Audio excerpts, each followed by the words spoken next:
Back now. Thank you guys. First CAP meeting of the new year of 2026. There was a couple things I wanted to cover before we get to, after me, we'll start with Captain Gregory to talk about the crisis intervention policy and the recommendations that were made on that policy. And then I know the agenda said that we'll then transition to Sergeant Gavin. He wasn't available. He's coaching youth football. But Detective Glenn is here. He's involved in the policy. He also teaches on the subject at our police academy. So while he wasn't originally on here, he's probably actually more knowledgeable than Sergeant Gavin. So starters, I know last meeting, which was early December. Sorry, we skipped November. I was like brainstorm thinking, when did we skip? So in December, city manager was here, and in an effort to get to him quickly and get him out of there because he had other places to be, I skipped minutes approval. So on the email I attached the minutes from October. Obviously we skipped November and December's meetings. Did anybody get a chance to review those 2 months? I read December, but I never made it back. I read October. October? Yeah, I read December. Okay. So Kathleen, do you have a motion for December? I'll second December. Thank you. And Keith? I move that we accept October's minutes as presented. Thank you. Anybody to second October's? I'll second. Okay, Tiffany? Thank you very much. Along those lines of city manager visiting us, so the interviews for the chief position will start tomorrow. But I wanted to reaffirm that the CAP is going to have representation. There's going to be, I think, 3 phases of interviews. Oh, okay. So I didn't want word to get out that like, oh, well, they did the interviews without us. There's going to be three rounds or 3 phases of the interview. So there will be CAP representation on one of the following 2 phases. City Manager Clegg just reaffirmed that today. Excuse me, do you know Yes. how many candidates they have? 3, I believe. Yeah. Only 3. Three. We're coming. One more thing on reports before we get to the new business. So did you all see the press releases? We had 2 officer-involved shootings since we last spoke. Okay. So the press releases were sent out for the earlier one on Latina Drive. There was a follow-up that came out just listing the officer involved. And then tomorrow, I believe, the update will come out for the one on El Alisal. That is just identifying the officers involved in that one. The public debrief videos are, I think one of them is in the final review phases. And I think that the other is still being put together with input from the command staff. So they should both be coming fairly soon. The Latina Drive one will come first. Has anybody heard anything out there? Any questions about these? Any concerns? Okay. Just general. We should. Yeah. Okay, if things do come forward, please reach out to me. We can definitely discuss that in February, or if it's something I can handle over email. But let me know. As part of what I like from the group is just things that you're hearing out in the community, just bring that forward to us. There was some kind of thing on social media today. I just briefly skipped over it, but it was, when I glanced at it, I got the impression that they were asking, are we afraid that the cops are going to shoot us, right? Is there something that you're afraid of for officer-involved shootings? On one of there's the been local a news couple. channels? Yeah, I think so. I'll have to look it up and I'll send it to you. Okay, so I know we also had that murder of the attempt to intervene in a shoplifting or robbery. I know the news expressed some interest in like how to be a good victim, or not victim, a good witness. So We did a short soundbite. Part of what I told them was the different presentations that we have that we can provide to groups that ultimately didn't make the final cut. So I'll share it with you all here. If you would like us to come, we have courses, or not courses, but presentations and discussions that are based on how to be a good witness. Talks about, and I guess incorporated in that is how to not be a victim. But it talks about being aware of your surroundings, what to do with your purse, or to look around as you're walking through the parking lot. Anyway, a lot of stuff. We would love to come do that if any of you have a group that you would like that to be presented to. That comes out of mine and Karina's office. The specialist can come out and do a presentation. We'll have a couple of officers tag along to answer any questions. I think that would be really good, because I know, like, my mom, she's elderly, I always worry about her going to the store, but Yeah. even with all the chain snatches and that kind of thing, how to wear your purse, I can't tell you how many people I see in the grocery store that just set their purse in the cart, right up front, and I'm like, no, wide open, So I almost would wonder if there would be some avenue to kind of put that out there and have some kind of a training for the community. I don't know what you would call it, but Or even like a media release or something of that nature. Mhm. Yeah, It's like a reassurance, because I I think- guess sometimes people are generally be running, I want to help, Mhm. not aware of the ramifications that. yeah, I think we could scale something back for a media release, but if you got a group that you want us to come do the full presentation to, we can do that too. What's the, like, an hour, 2 hours, like, what's the? Karina, how long do you think for? 45 minutes to an hour, normally about 45 minutes, but then depending on engagement or questions, we typically allot about an hour. Okay, awesome, thanks. This is on how to avoid being a victim. How to be a good witness. Both. Not how We to could be a good combine. victim. Yeah. One thing that I plan to do in the near future too is have some of our specialists come and just talk about all the different programs that we have, because there's like a whole menu of presentations that we can do. Everything from, you mentioned for the elderly, we have an online safety program for them. We have the same thing for teenagers. One of our specialists has an amazing story. On a Friday, she went to a school and did a presentation, and it was to a group of students and their guardians. And there was a grandmother there with her grandchild. And the following Monday, she got a phone call from the grandmother saying, I did exactly what you said, and I went through her phone, and I think she's being groomed by a guy back east. So we connected them with the Special Victims Unit investigators and turned the case over to them. So we don't get that very often, where like almost immediately you get, some sort of positive confirmation that the information was good. Right. But I do plan to bring them and have them come and just share, like, here's all the things that we have. So please go back to, your areas of the community and share, try to get that out. Yeah. My mom was just taken by some people in Dubai. She sent them $50,000. And they were coming to get the $37,000 more, and the bank stopped her, and she called me, and I went down there and stopped it, but it's gone. Yeah, just last week. That's So, terrible. and it was kind of the same kind of scamming like that, but she knows, but she didn't do it. So I think that the more things that are out there, there's definitely areas that we can reach out and tap into those groups. Yeah. Yeah.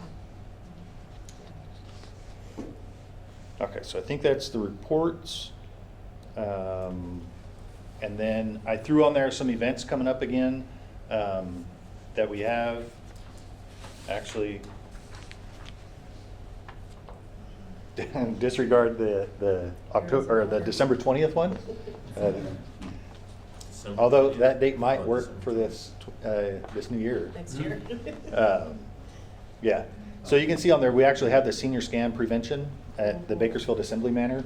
That's the one that's for online safety for elderly. And then the 34th Street Neighborhood Partnership, that's kind of like a neighborhood watch, but for an entire area. It's that area around like Q Street and 34th. So they all meet at the school. So it's like a ramped up neighborhood watch. And then we have a specialist go and facilitate the meeting. We do that in a couple other areas, like we have the Downtown Business Association. But that's one of the things I would like to have them highlight is what can we do with groups like that. And then we're working on, along those same lines, we have Neighborhood Watch, we have community collaboratives, we have business watches for like strip malls or certain areas like Valley Plaza. And we are looking at starting another one, Church Watch, which would be open to all faiths and beliefs, but gathering people together with stuff that's going on around the country, discussing that. There's new laws, there's grants out there, there's all kinds of things happening with that community. So to be able to meet with them and us to present information like crime stats going on at religious institutions, and then also just to bring all those folks together and facilitate an open discussion amongst them. So that hopefully will be coming soon. We're kind of brainstorming, putting that together. So I think that brings us to Captain Gregory.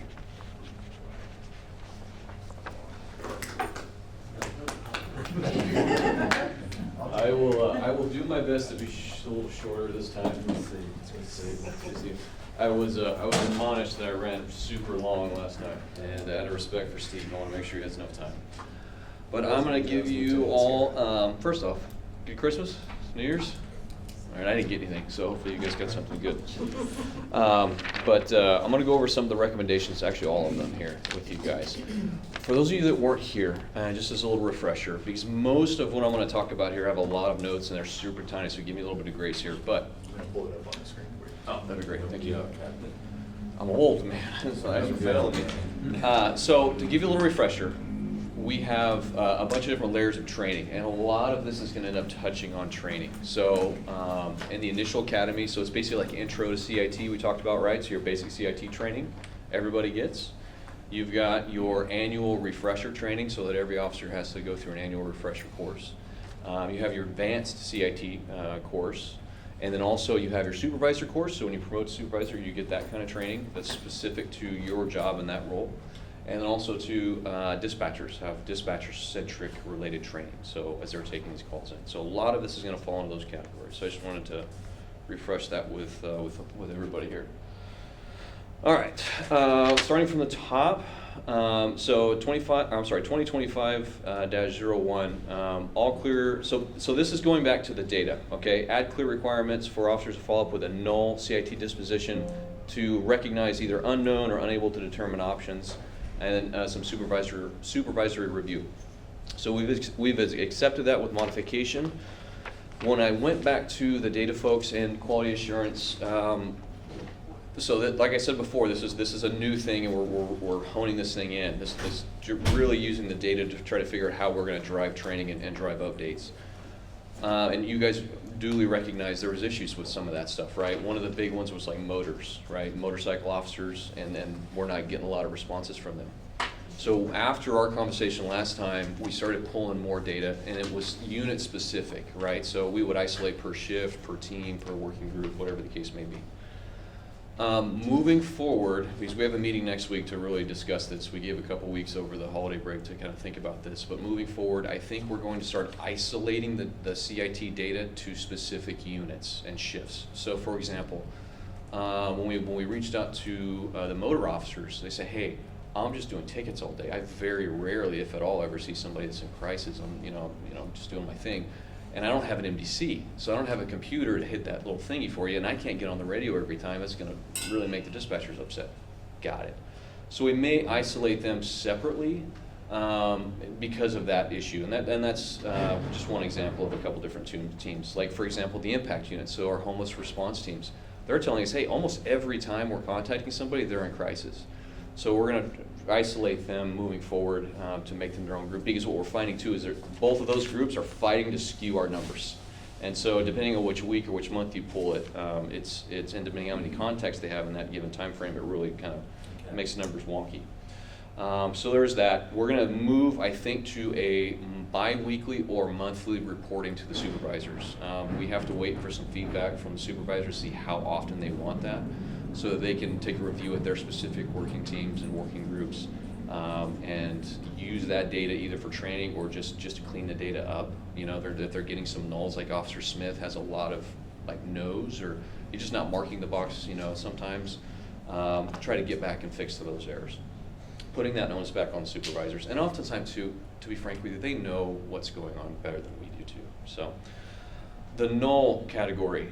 So there was concern from the data folks because they want to keep the two options to keep the data clean. They're concerned, and probably rightly so. I'm a little more optimistic, but they're realistic. That officers may fall into a habit of hitting that null button when they just by default. And so we want to avoid that. So we want to force them to make a determination. They're going to modify the training so that if it's a true unknown, you don't really know what's going on, to mark that as a no, because we just want affirmative responses so we get the cleanest data we can. So there's that one. Question. No, for those two, Let me back up so I can see you yeah, because you was blocking, man, your build is guys. Oh, no. blocking me out.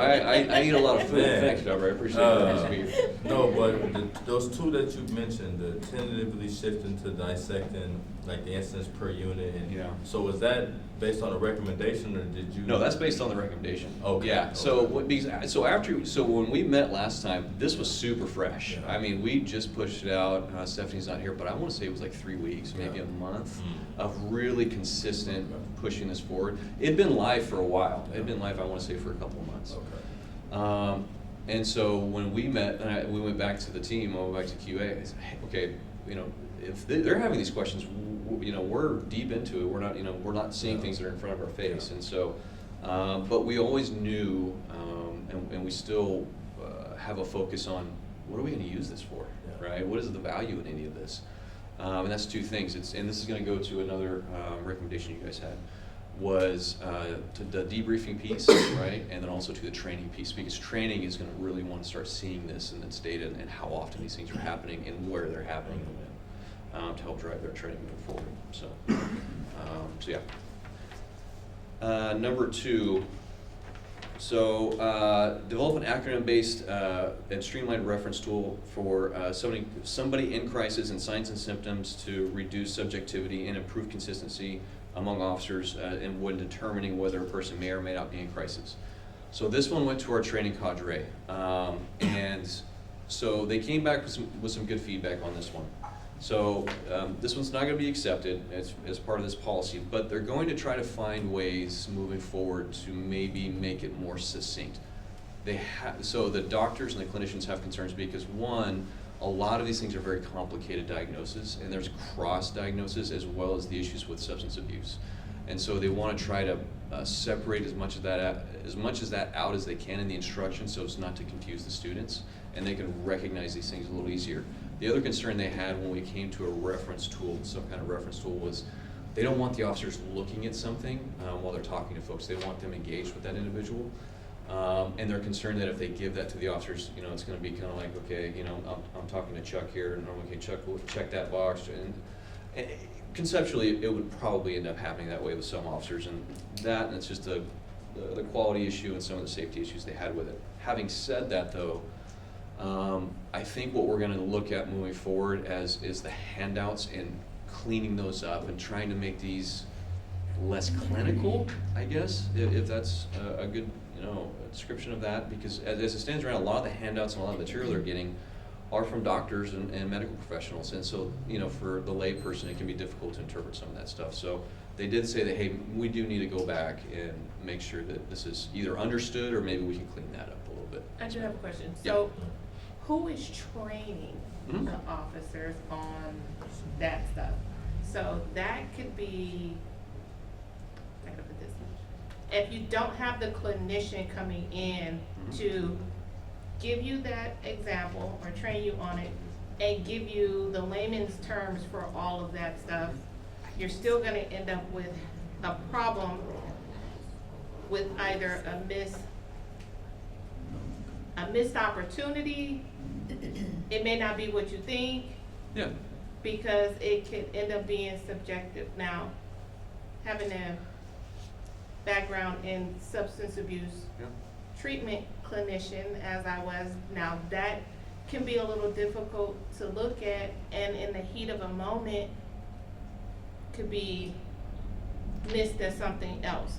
So who's doing the training, I guess, I'm Okay, going with two that one. parts, yeah. Yes, so Yeah. it's 2 parts. Yeah, so the first part is, so it's mental health professionals as well as police officers that are giving their training, right? So we, like, for example, the advanced officer course, so they're getting a lot of that training, really diving into the stuff that we're talking about here, Mhm. really in depth in that training course. And a lot of that's gonna be through your clinicians, your doctors, psychologists, and then officers also are gonna be giving that training.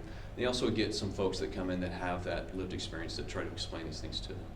While they're getting the training, yeah, it's clinical, but it's also succinct, so they make sure, hey, make sure you understand this. Yeah. The principles of all this is what this looks like, this is what this means, this is what just what it looked like on the street. And then if any questions are happening, during the course of that instruction, they're getting those addressed, and also too, they're backboning that with scenario-based exercises during that training too. Yes.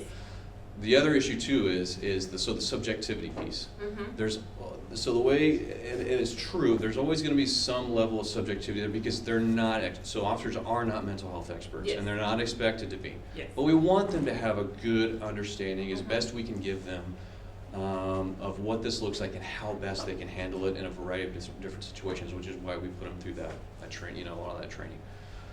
CIT is one of the broadest training profiles we have besides use of force really right now.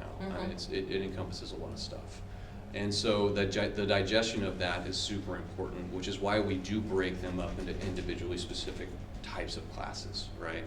Instead of just one giant class.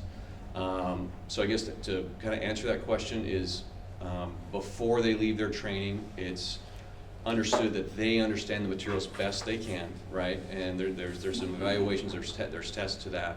And then when they walk away with the material that they have, that they can use that material moving forward as much as they can and to refresh themselves. And also too, the refresher training really comes back to bolster a lot of those principles that they're taught. Because I know they're doing it like right then and there, because I know Yep. you guys are saying no, you didn't accept it, but it could be a checks and balance tool for the person to double check before you're clicking submit. Does that make, so if you're stopping somebody in crisis, you're focused on that. you're talking about the data Yes. piece. Oh, okay. So okay. you're focused on the individual, Mhm. but after everything is done and you're doing your report, the acronyms and the definitions could come in handy for them before they hit submit to make sure that they're, It could, yeah. Yeah, And that's what I mean, so- that they're looking, so that they're open to a lot of these Okay. suggestions, I guess.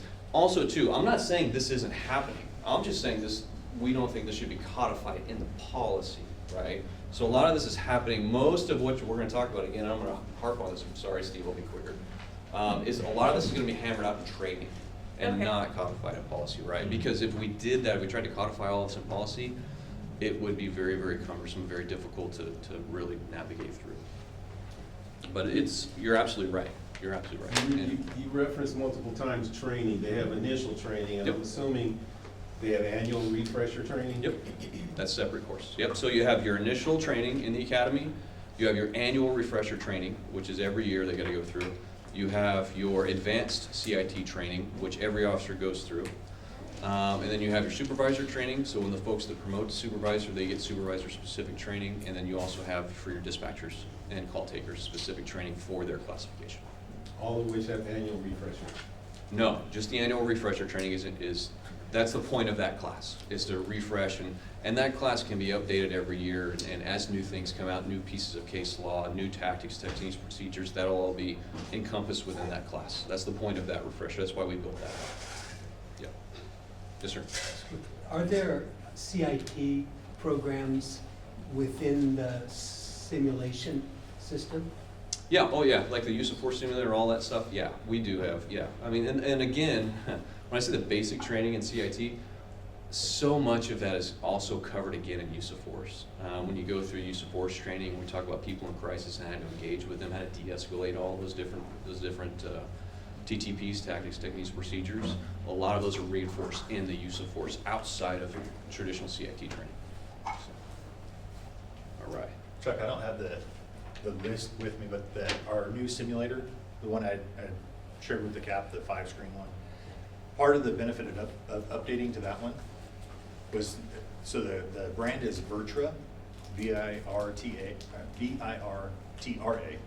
But they have something they call V University. So it has hundreds of courses, and they'll give you material to be able to do like a briefing training, and then take an officer in and run them through a scenario related to that training that you gave them. Right. And there's several that are CIT related. Oh, yeah, there's a lot of them in there, yeah. Okay, 25-03, require supervisors to periodically debrief a sample of CIT marked calls. Again, we're going back to the data, I think. And to gather officer insights, identify procedural issues, and strengthen training by capturing real-world lessons. So that currently is in place now. So supervisors, when they're doing their briefing, when the officers come in, they will also, okay, let me break up, there's two pieces to that. In briefing, oftentimes they'll debrief issues from the day before, and they'll talk about issues specifically related to CIT issues. Also, too, we've been utilizing more of the body-worn camera footage from incidents and using that as a primer to have discussions with officers about issues, whether it's going to be training issues, equipment issues, or just procedural issues. And so a lot of those conversations are already happening.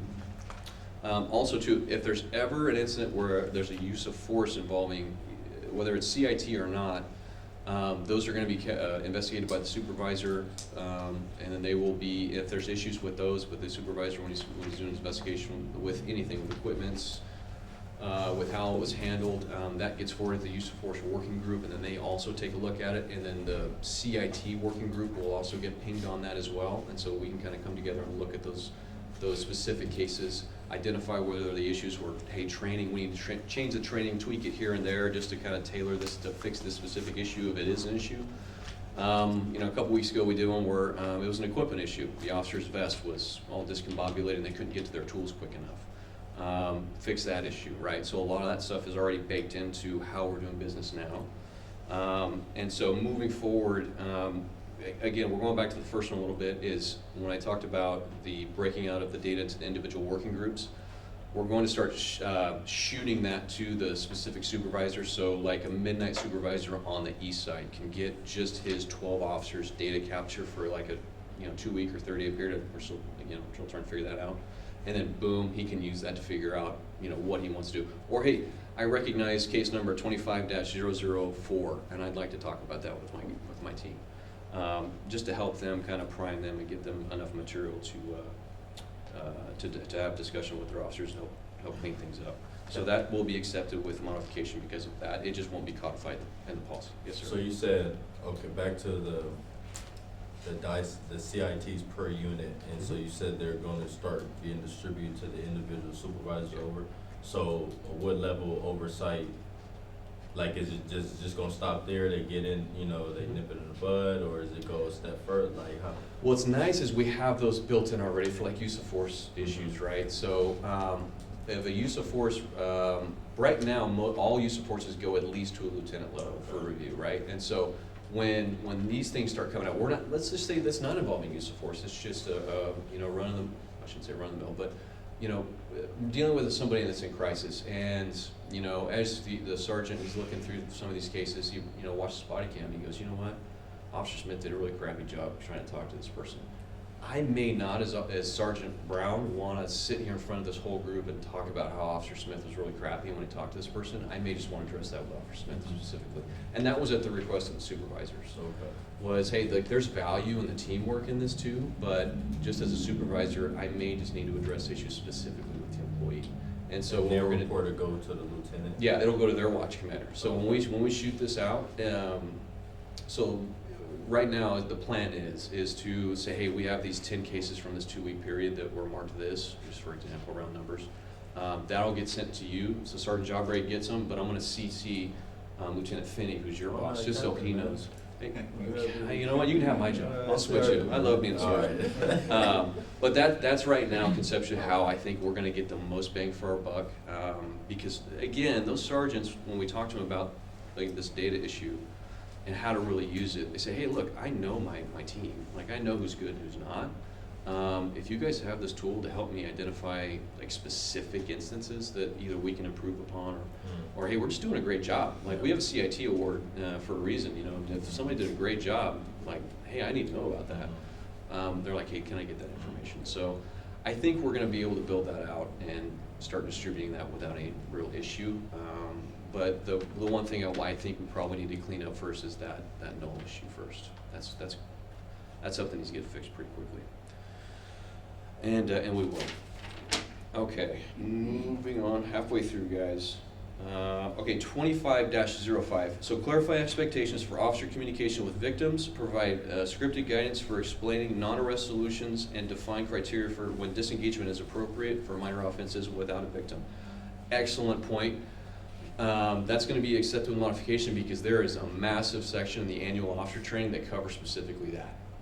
So I built out the annual officer training, and there's about 7 slides that deal specifically with disengagement and the communication with the involved parties, and also I backpedaled that with notification options for them. So Kern Behavioral Health Recovery Services, the MET team, we have the numbers out and all of that they can contact for more resources, 988 if that's an issue. And so there's 3 components. So there's the communication with, we'll call it the reporting party because there's no victim here. There's the officer tactics and what they need to evaluate in the situation. So, Officer Smith goes out, hey, this looks like we probably should disengage. And then the third prong of that is Officer Smith contacting Sergeant Brown and explaining to them the circumstances and then getting the approval for the disengagement. And then moving on from there. But before we disengage, it's not scripted per se, but it gives the officer direction to give specific information to the reporting party as to why the officer is disengaging, and what are the next steps that they can take to give some meaningful resolution for that. So that'll be accepted modification again, clarified and codified in training. So that'll be codified in the annual training course. Okay, moving down, 25-06.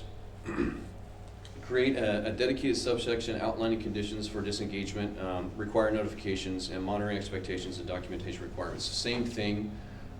So when the officers are disengaging from an incident, they're notifying a supervisor, they're completing that general offense report, or they're networking in MET. So oftentimes, in a realistic real-world approach, MET is already there. We're just telling them, hey, it's not safe, we're going to disengage. And so MET and KBEARS is already notified. But again, going back to the training, hey, make sure that you explain to these folks who are probably going to be upset with you why you're doing what you're doing, as well as some of the resources they have available to them, and make sure you're notifying the supervisor and that everybody's on the same page and understands what's happening. Because what may happen, and again, this is outlined in training, is if you disengage now, that doesn't mean the situation could change in 15 or 20 minutes.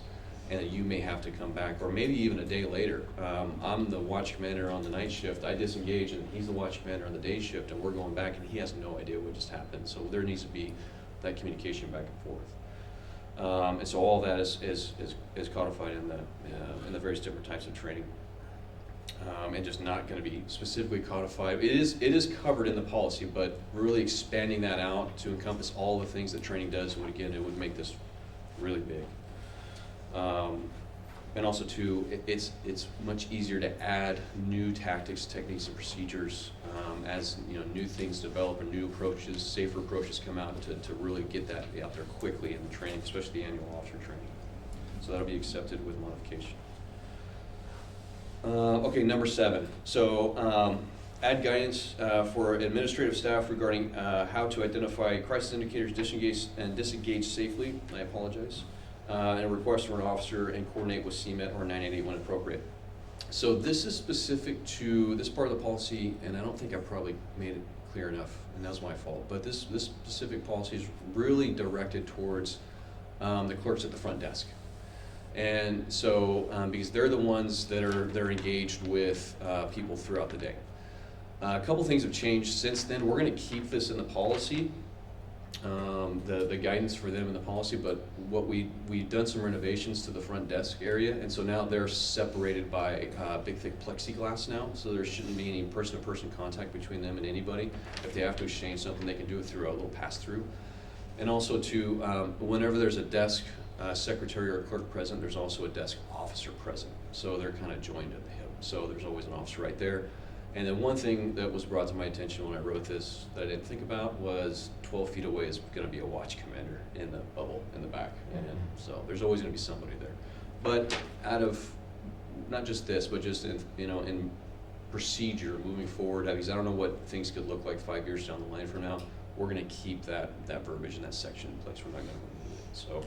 And also too, it gives at least, it gives folks at least a framework of guidance that, hey, this involves every employee, right? And, every person that works here could at some point conceptually be in contact with somebody that is in crisis. This is what this looks like, and this is what you should do, which is essentially in the policies call for an officer. Just get the help there. Okay, so we're not gonna, that's already codified in there now, and with the new structural changes, we're not gonna change that, so that's not accepted as it is now, but it's already built into the policy. We're gonna leave it as is, we're not gonna change it. Number 8. Okay, this was an interesting one. This one made me think. Include guidance for officers on checking for conservatorship indicators, documenting no conservatorship status, and incorporating this information in disposition decisions. We kind of went back and forth on this, and with so conservatorship issues specifically are mainly handled at that sergeant level. Sorry, I apologize. So if you deal with somebody that's under conservatorship, usually a supervisor is going to be notified of that. Also, too, and just my experience in dealing with it, and just refreshing, my own recollection. Conservatorship orders are kind of like restraining orders. They have their own specific provisions in it. So like who is in conservatorship? Who is the one that has custody of this person? What are their provisions therein? When I talked to K-Bears about this one specifically, they requested that we would build out something in the supervisor training to cover conservatorship specifically. It's also covered in the initial training. We talk about it when the officers are going through the academy. But really where we want to make sure that folks are clear is at that supervisor level, because ultimately, well, almost, I can't think of any other instance when it shouldn't be, but they will be making calls on when we're going to do something regarding that. Very rarely do we encounter somebody that's in true conservatorship, because they usually go straight to K-Bears. They don't involve us because they already have a front line into them. However, it does happen. Where it happens most, interestingly enough, is I've been doing this and dealing and talking with supervisors, is conservatorship for folks that are elderly or infirm or have diminished mental capacity. It's not a behavioral health issue. It's other psychological issues, physical issues. So we're going to go ahead and we built that out in the supervisor training, just really kind of teeing that up, and also too, it's also covered in their initial training. And also, one other thing too with all of that as well is that these orders can change because they're court orders. You may have a court order that we would think is most recent, and Chuck has a court order that was from 3 days ago, and those things have changed. And so we need to kind of be flexible with that too, and I think that's probably best addressed in training versus codified in the policy. But there's also a court order policy that we can cover too. Yes, ma'am. I do have a question on Yep. this one. So, the county of Kern has conservators, Mhm. On them. I think that, I brought this up, because my husband's a conservator. Yep. And, a lot of times encountering officers that aren't aware of what conservatorship is, Mhm.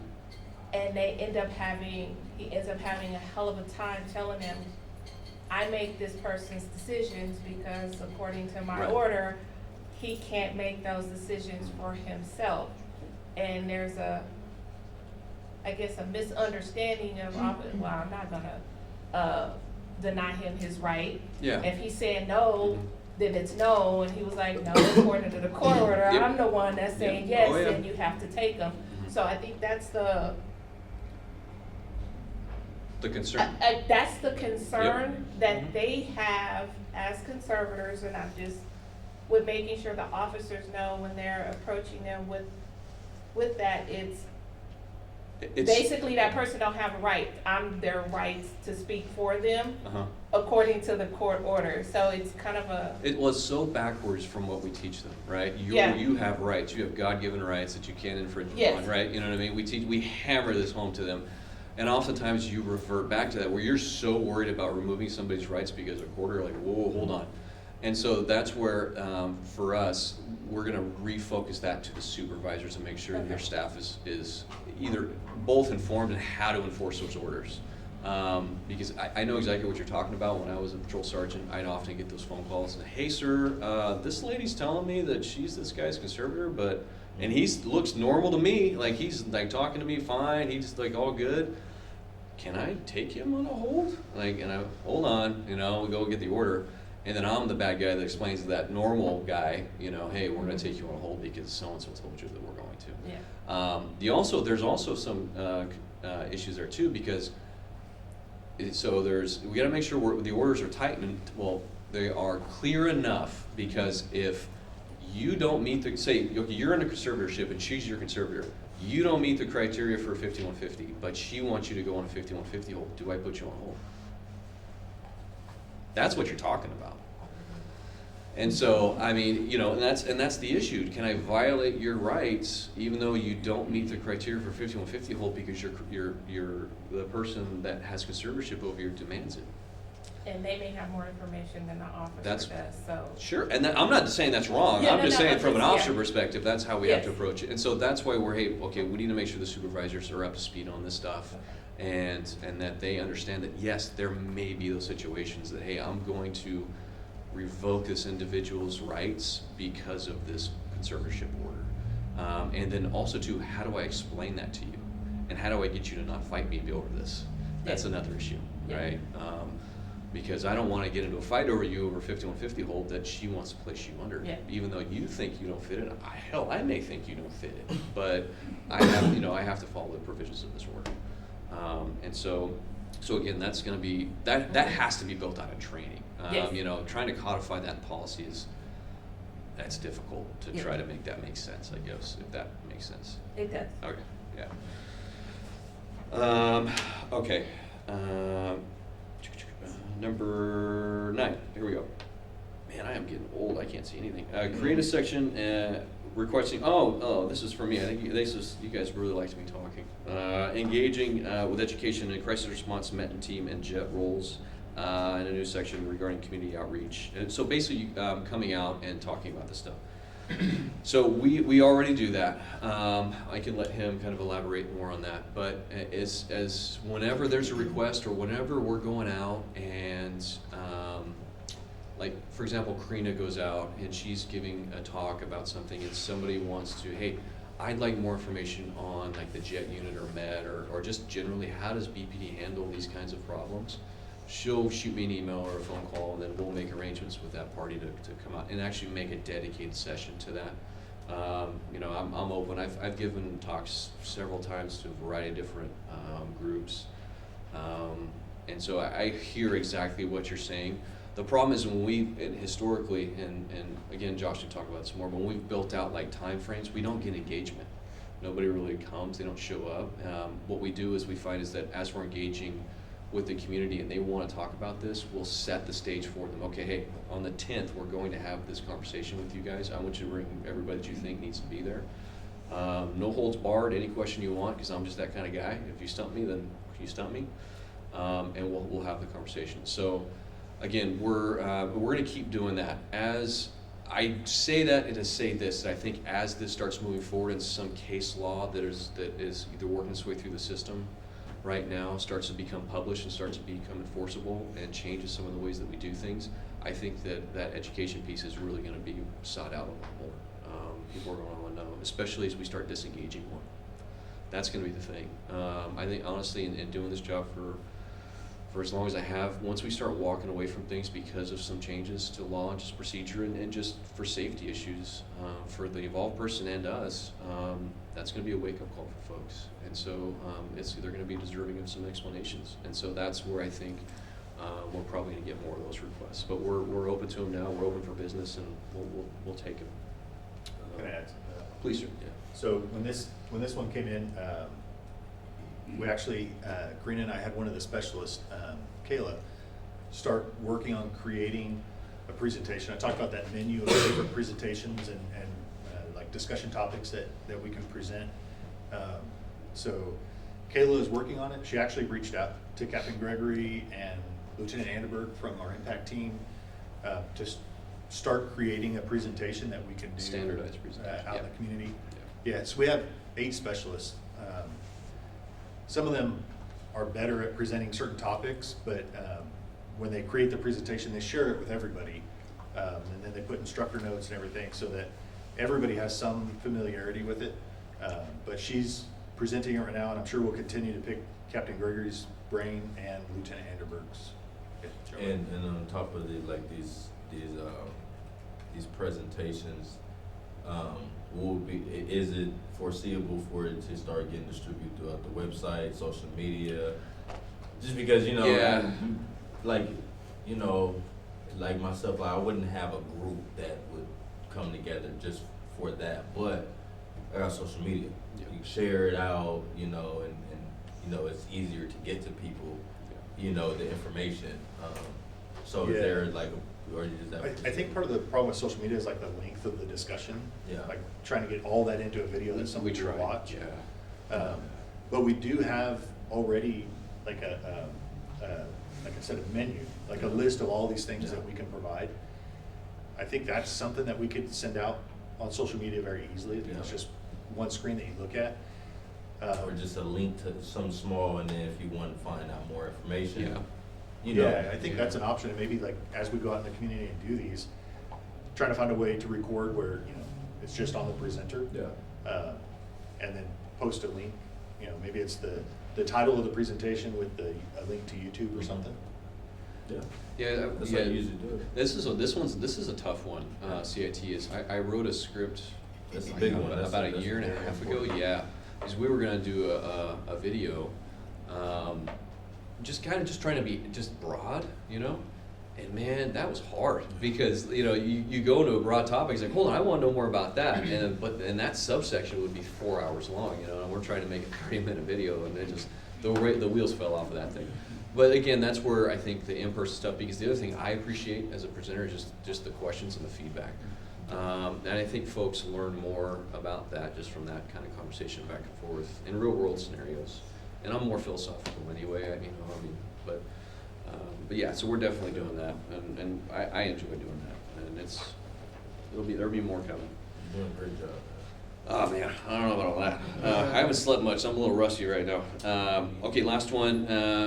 So that was accepted. So it was technically 10. There were notes on there. I don't know if the team meant it to be 10, but I just made it 10. And so I was like, well, it makes sense. That's the only one that was completely accepted. Yeah. You guys got me. Yeah. I don't know where it happened at. Made it up. No, so we made all of those changes when we updated the policy. Those ones are always. Yeah, I don't know. Well, you know, and it was funny because so before I presented this to you guys, and I'll close out with this. So before I presented this to you guys, well, actually going back 2 years ago when I started writing this, my original draft of this policy before I was done, it took me 4 months, and I want to say it ended up being 42 pages long. And I thought, my God, like and I'm putting myself in a 2-year rookie's shoes. How do we even look to find anything in this? And I shared it with some colleagues. I have a couple friends. One's a college professor, and a couple folks at K-Bears and non-cops. I didn't want any cops looking at this. What do you think? And they basically laughed me out of the room. They're like, you're dumb. Don't do that. And I said, okay. So I had to go back. I scratched that, basically scrubbed the whole thing, and went down to, okay, what does that 2-year officer really need to know, that brand new kid, and where does he go to get answers that he doesn't have? And so that's really what ended up the final product ended up being. So it was a long process, a lot of fits and starts on this one, but I appreciate you guys holding me to account and holding me over the coals on that one, because it's better that you guys do it than some new kid that doesn't know what he's doing or she's doing. Because this is complicated stuff, and it's super subjective, it's very gray, and it's changing all of the time. You know, as I was building out some of these training profiles, I mean, we could change some of this training at least every year. That's why I said, hey, we need to do an annual course that we can just update every 12 months with stuff. So And so that what's also made it difficult to codify things in policy because things can change so quickly. And we're getting better at a lot of things, and so, but this is definitely one of them. So I appreciate the feedback. I'm always available. If you guys want me to talk or give talks or just yap on, I'll talk baseball, whatever you want. And you can get my number and my email and What do you got for the Super Bowl?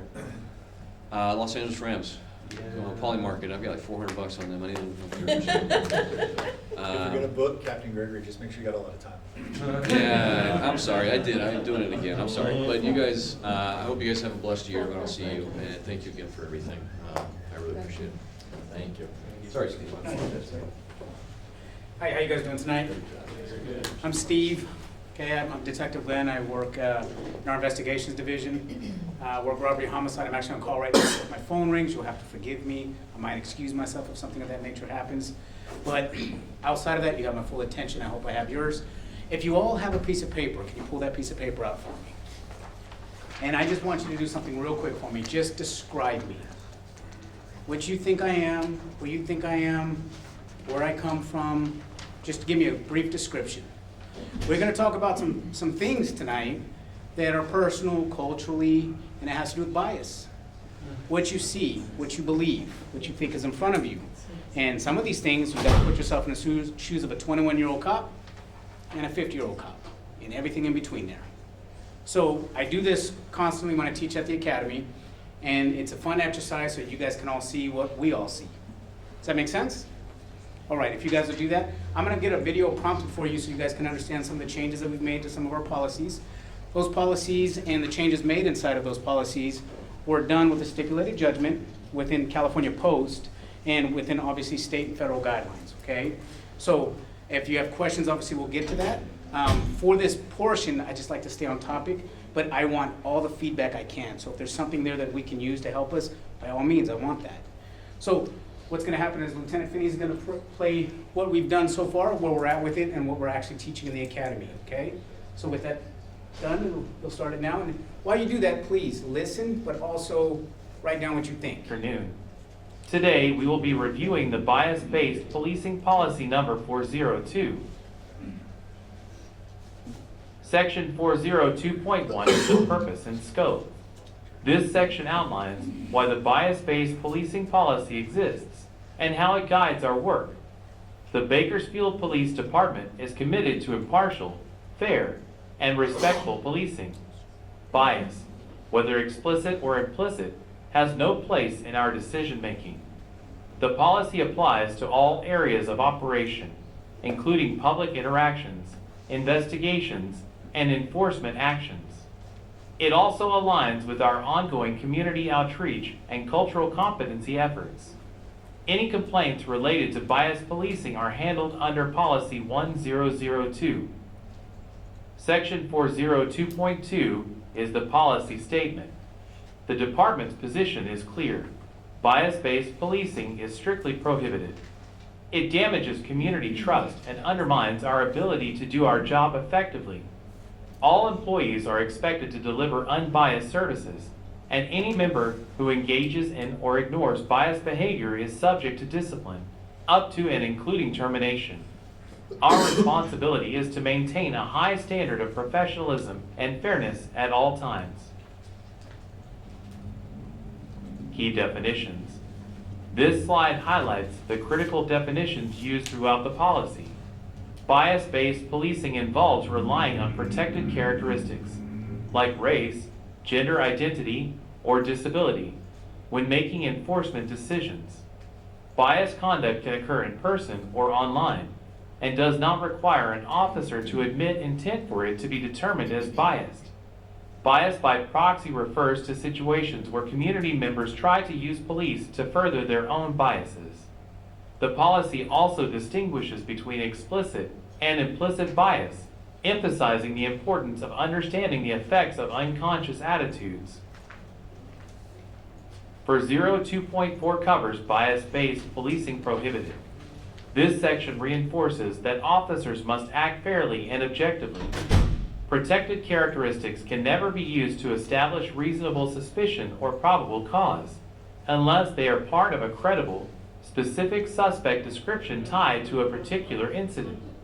Officers must be able to articulate a lawful basis for any detention or enforcement action, independent of race or identity. Selective enforcement or avoidance based on protected classes is prohibited. Officers are also required to report any suspected bias-based policing immediately. For 02.5 is supervisor responsibilities. Supervisors play a critical role in enforcing this policy. They must ensure employees are following the standards, protect those who report bias from retaliation, and conduct reviews of reports and field activity for compliance. Supervisors are required to investigate allegations, notify internal affairs, and initiate corrective measures when needed. These interventions can include coaching, counseling, remedial training, or performance improvement plans. For 02.6, DOJ reporting. Under California law, the department must report specific complaint data related to racial bias to the Department of Justice each year. The Internal Affairs Lieutenant, along with department leadership, is responsible for ensuring that all required information is accurately compiled and submitted. Audit and review is covered under Section 402.7. The Quality Assurance Unit collects and reviews audits related to bias-based policing. Their role is to identify trends, training needs, and areas where improvements can be made. This continual review process strengthens accountability and supports our commitment to fair, unbiased policing. The last section is 402.8, which covers training requirements. This policy sets clear training expectations for all personnel. Training covers constitutional requirements, search and seizure standards, and the limitations placed on police actions to prevent bias. Officers receive instruction on consensual encounters, reasonable suspicion, probable cause, and how to avoid bias in decision-making. The policy requires role-play scenarios, quarterly roll call refreshers for patrol, and initial and ongoing training for dispatchers. All sworn staff must also complete refresher training every 5 years, or sooner if needed. This concludes the bias-based policing policy overview. Your time is appreciated, and we look forward to a more thorough discussion regarding this policy. Okay, so we have an understanding of what we're talking about right now, right? Who knows what bias in general means? I'll call on somebody. Preconceived idea about, or based on something, some kind of characteristics that you see or hear. Absolutely. Okay? Implicit bias. Who knows what implicit bias is? Implicit bias, nobody knows? Okay. Implicit bias, in short, is having the bias inside internally. You may not know it's even there, but you're not putting it out there. You're not judging somebody based off of what you're seeing. You're not having that bias in. Implicit bias is, it's internal, okay? It's intuitive. And you don't know you have it. You don't know that it's there, or you might know it's there, but you just don't act on it. That makes sense, okay? You may act on it, right? There's a possibility to act on it, but for this purposes, implicit meaning it's internal, okay? Now we have explicit bias, okay, where you know it's there and you're actually acting on it, okay? Our policies cover that. And how we do this in the academy and what we teach our young officers coming in is to recognize both the implicit and not to do anything with the explicit and to police our own, to stop it, even if you see it coming. Now, for the beginning of this, I had you describe me. I'll start on this side of the room, Tracy, and I'll go around the room and I want you guys to tell me what you see in front of you. Go ahead. So I wrote a lot. Go ahead. I saw a lot. So I saw confidence, bold, well presented, sure of your words, prepared, committed, and invested in your work. Okay, Let me be a little more. I think you want to. Do you want me to use this for? I want you to give me a description, a physical description of what you see in front of you. Does that make sense? If put yourself in a young officer, or even an officer my age, and you're putting on the radio, what do you see in front of you? What do you see? You've got to tell somebody on the radio who's never seen me that you need help, Oh, you talking about, and I need you to tell me what you see. oh, describe them. Describe me. Yeah. Physically describe me. I should have said that. I should have been a little bit more clear. I Well, apologize. okay, so I would say for me, right, I'm a woman, I see a man who's potentially has the potential to take me over if, because you're bigger than me, right? Is that what you're kind of looking for? This is Average height, petite, brown hair, brown eyes, Like that wearing a description? black jacket, black pants. If you give me that description, I can stop anybody in this room. I need you to be specific. With short hair. That's what I got. Short hair. So if I'm describing you, I'd say Caucasian woman, middle-aged. She's got black sweater on, white vest. I'm being honest. That's why I said we're going to get personal. It has to be honest. This is honest, right? So I'm telling the guy who doesn't see me and doesn't see you who to I stop. gotcha, okay. Does that make sense? Yeah. Because if I don't tell him the honest to God truth on the radio, then I stop everybody. Right. If I just say you're wearing dark clothing, your average build, you didn't really give me a description. Now I've stopped everybody, and am I wrong for that? That person that I've stopped is gonna feel like I've wronged them. They're gonna feel that I've used some kind of bias to stop them, as opposed to listening to what the words are. So there's a couple of things that come with implicit and explicit bias. And I need you guys to understand that. So, we'll start again. Tracy, what do you see? Oh, okay, I'm sorry. Kathleen, we'll go with you. All right. A man, medium height, somewhat, not thin, I guess. That's fine, be honest. Maybe old-fashioned word. And light brown to, white to light brown skin, possibly Hispanic or Portuguese. Okay. And wearing black jacket. Appreciate it. I'm gonna speed it up. Mr. Edwards, please describe. I had 5'9", 235, black Hispanic, gray over black, goatee, black overcoat. Okay. Chuck? I had 45, sorry, you're probably younger now. I was like, right on.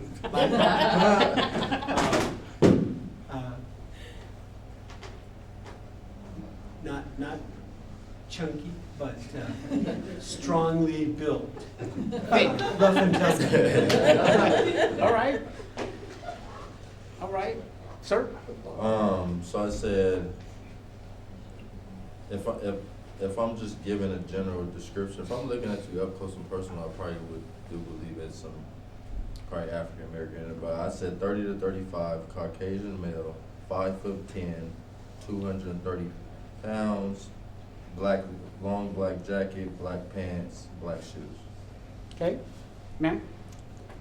I didn't actually write anything down, but yeah, I'd say 5'10", mid-40s, Hispanic or possibly mixed race, light skin African American, athletic build, black coat, gray shirt. LT, my I don't know your height. my physical fitness thing on my my performance evaluation better be good. Okay. You should have stuck with me, I could feel confident. You did. Okay. Field. So I'll give you my background so we understand, so we can shatter some preconceived notions out there. I am black. I am South African.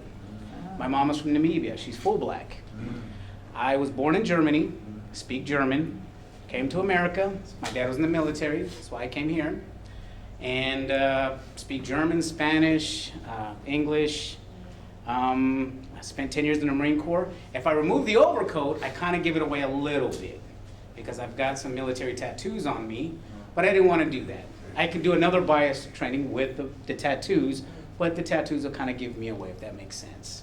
right? But some of you guys were there, you're flirting with it, you didn't know until I kind of talk, and then there's some things, some indicators that go there that kind of give me away. Now, Lieutenant Finney, he's kind of cheating because I grew up with him since we were little, and so he knows my background, he knows who I am, so you can see how bias can play into things. So if you had to put that on the radio, and you got half the information as you gave, then the person being stopped does not understand why they're being stopped. And then the description doesn't match what that person said because they couldn't get it out right, because some people get embarrassed to say what they actually see. Some people are trying to kind of pretty up the word. If you would have put me on the radio, I would have just said, thicker, white male, brown hair, crew cut, black overcoat, 5'10", and went with that. And I would have even said white male. That's what I would have said, because that's what I'm seeing. You got to think that most cops are passing you. We get a split second to see who's in that car or who's walking on that street. Hey, did you see him? Did you see him? Yeah, yeah. And then we have to make that judgment call. And so we have to make sure that we are going off of what we see versus what may be internal.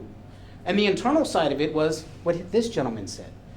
Looks African American, but I don't know. I got to get closer to him to understand what's going on.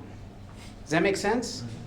And then there's the explicit. There's people out there, not us, but there is occasions where we do stop. You have to understand, it's not based on the race unless that is part of the description. So we look at descriptors, right? So I've worked in a slew of places, like in corrections, and I worked at another department before I came home. And in these places that I've worked, you run into all walks of life, especially in prison systems, right? Prison systems, we get the opportunity to talk to people about the many different walks of life and how they actually still segregate everything, and it's kind of its own community, its own culture. You're shaking your head yes, Tiffany. I'm assuming that you've been in a prison system somewhere and you've worked with them. Yeah. And you understand kind of what I'm saying. So you understand that you'll talk to somebody who's, in my opinion, they're full-blown black. I'm talking to them and now they're speaking Spanish to me and I find out they're Cuban. Yeah. And then I'm shocked and I'm like, oh my God, what just happened here? Sometimes it throws me for a twist, but me living it every day, I throw people for a twist all the time. So it's a fun little job for me and I get to have fun with it.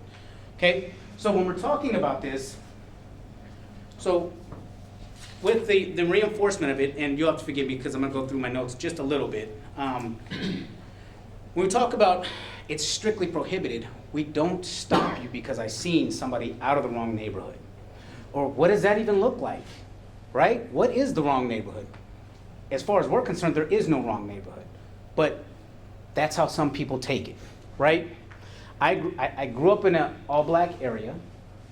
I grew up also in an all-white area, and I also grew up in an all-Hispanic area. How does that work? Well, it's very simple how that works. We segregate ourselves sometimes. That's just how it happens. I can tell you right now that some company somewhere has paid millions of dollars to understand that when you cross the bridge on Beale Street, all the street signs magically turn into Spanish. But right before you get on Beale Street on Truxton, it's all English. So it's just demographically what we do. We almost do the same thing we do in prisons. We almost segregate ourselves. And we get tossed into, and so do you, get tossed into situations where you just don't know what you're looking at sometimes. And some people take it wrong. Our job is to facilitate the fact that we are not going off of the biases that we feel. And when I say that, I mean the explicit biases, right? The internal ones, you may not know are there. They may not even surface until something happens and that you don't know. We were talking about the officer-involved shootings that occurred.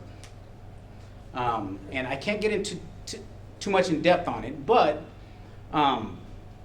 there are some street names that are involved in that are like, they're trying to candy it up. And instead of saying what it is, what the street name is, I think one of it's Pisa Way. And so I heard the officers talking to me, and they're like, Pisa, Posa, Piazza. I'm like, no, it's Latina and Paisa. And if you don't know, I worked in Delano PD for a long time. And so when I worked at Delano, it's a very common term among Hispanics and Latinos that they say Paisa sometimes. And it's a description of a certain type of Hispanic. Not all, But I didn't know that until I understood what I'm looking at. Does that mean that there's an implicit bias here? No. He was doing everything he could to step away from that word and not offend somebody when you're just, it's literally the street name. There's nothing you can do about it. That is the street name. It's just a terminology that is a descriptor. Does that make sense? Okay. The other problem that we have when we do this, when we're trying to avoid the personal conversations, is it erodes a trust. When I'm actually having a conversation with you, like, you didn't erode the trust with me, Tracy. By all means, you didn't. I appreciate your description. By all means, I'll have you write my resume for my next job. Payments later. What I'll say is that when you put out a descriptor like that, you send the wrong message to whoever's helping you.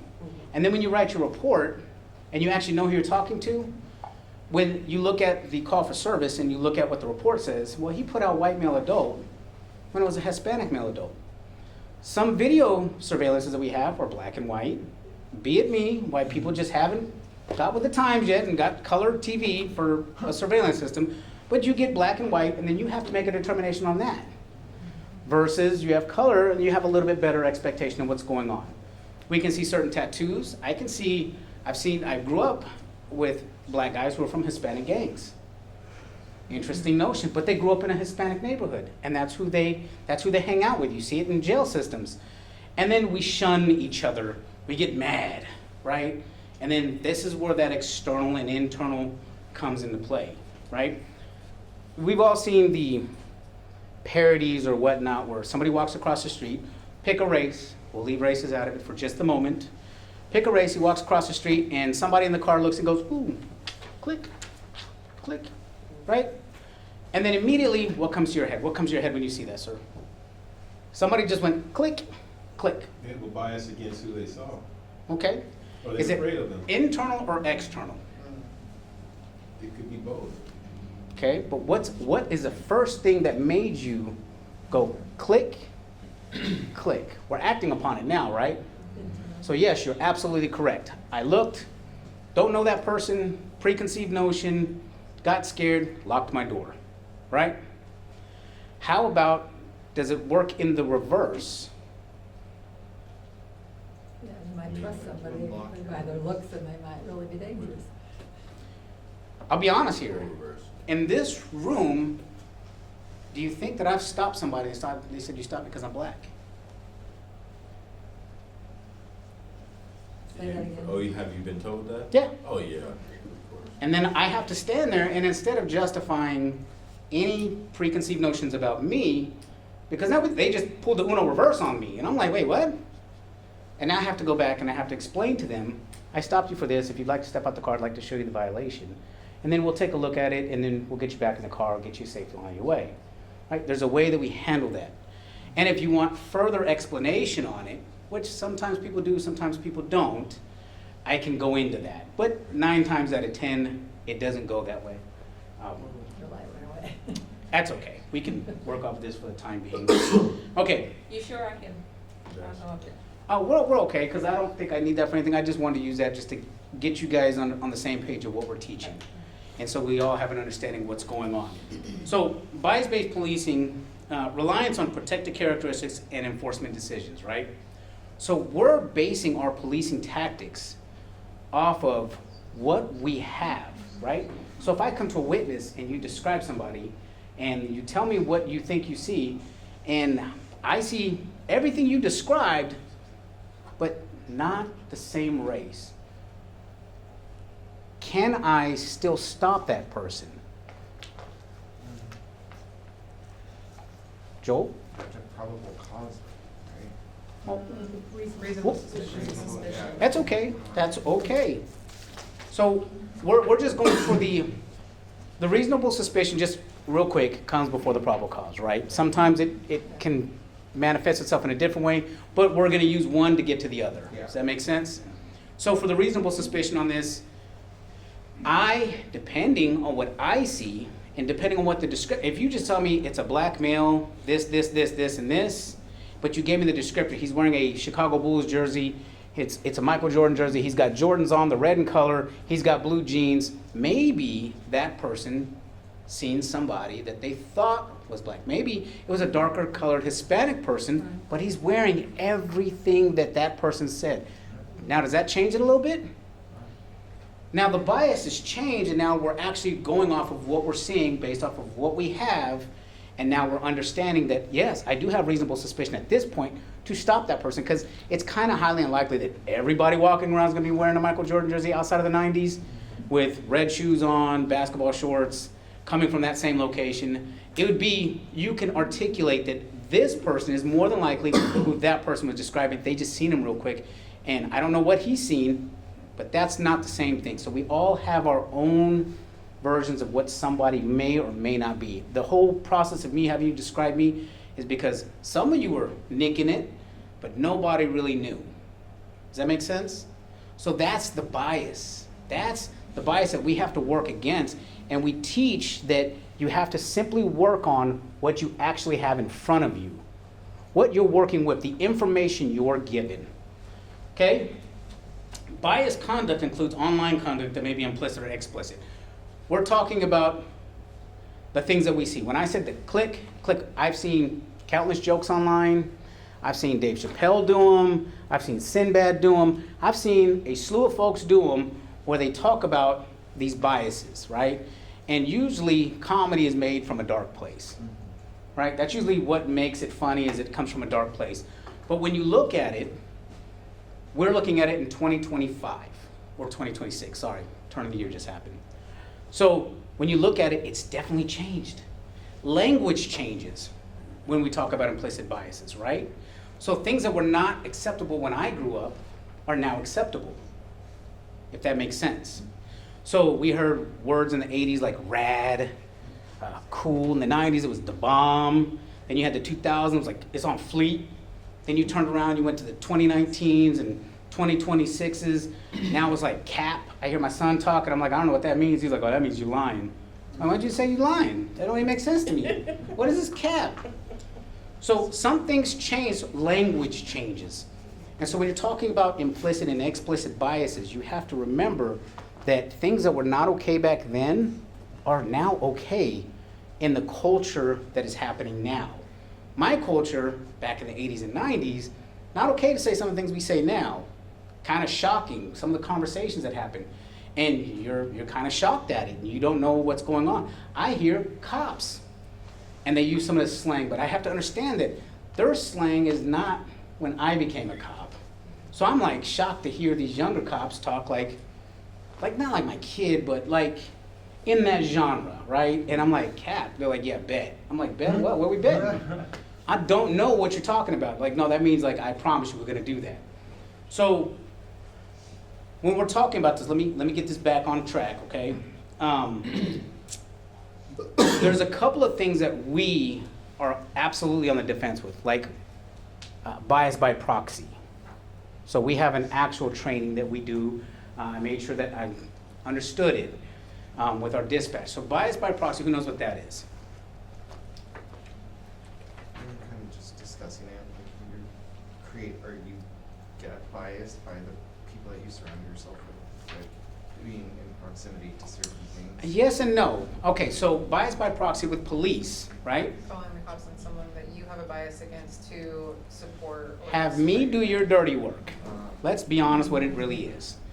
You don't believe somebody needs to be in this neighborhood, so you're gonna call me, hey, this guy's suspicious. Why is he suspicious? Why is she suspicious? What happened? So what our dispatchers is, we filter through the call. Hey, what did they do? What's the criminal aspect? Well, I've never seen them around here before. That's fine. What happened? Did they walk up to a house? Are they sneaking around the curtilage of a home? Are they peeking in through windows? What are you actually calling me for? If there's nothing there, does the officer then have the right to go and stop that person? Does that make sense? So if we don't have that, it doesn't meet that, then how do we deal with that call? 9 times out of 10, suspicious person, but we're not gonna stop that person because we don't have a legal right, legal standing. What did that person do? Because he's walking in a neighborhood sheet? And rest assured, we have that like everybody else. We have those same issues. The way we work our way through that is that we rely on a couple of different layers, right? One, the first layer is obviously the caller. What do we have? The second layer is the information disseminated from the caller to the dispatcher. Then the dispatcher disseminates if we have a criminal aspect to this. If we don't, we move away from that.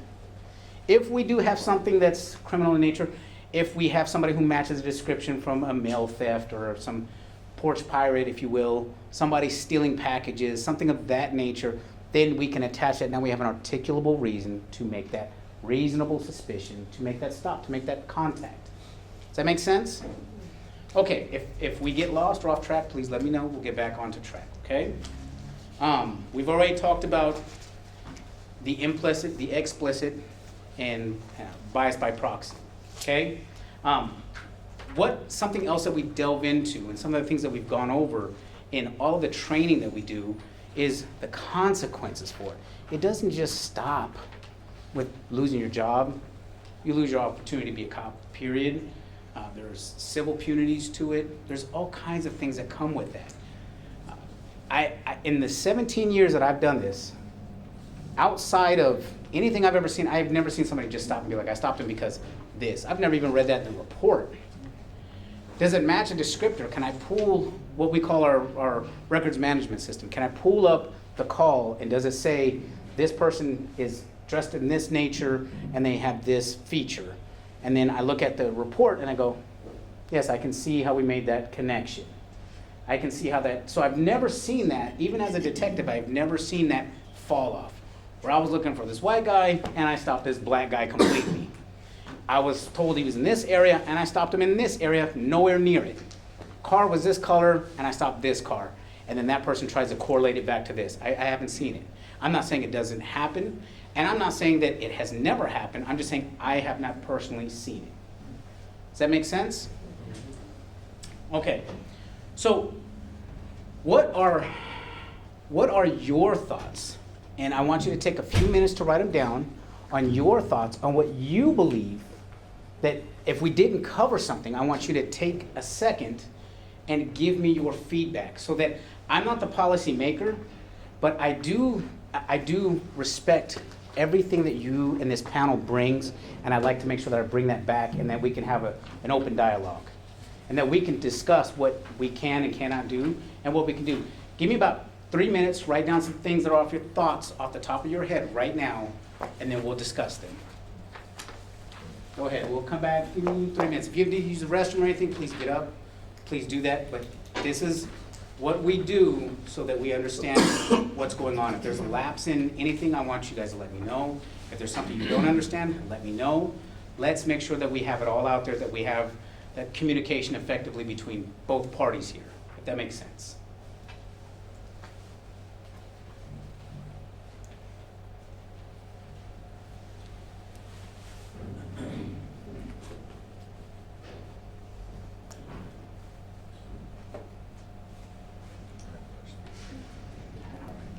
I appreciate that, thank you. Of course you do.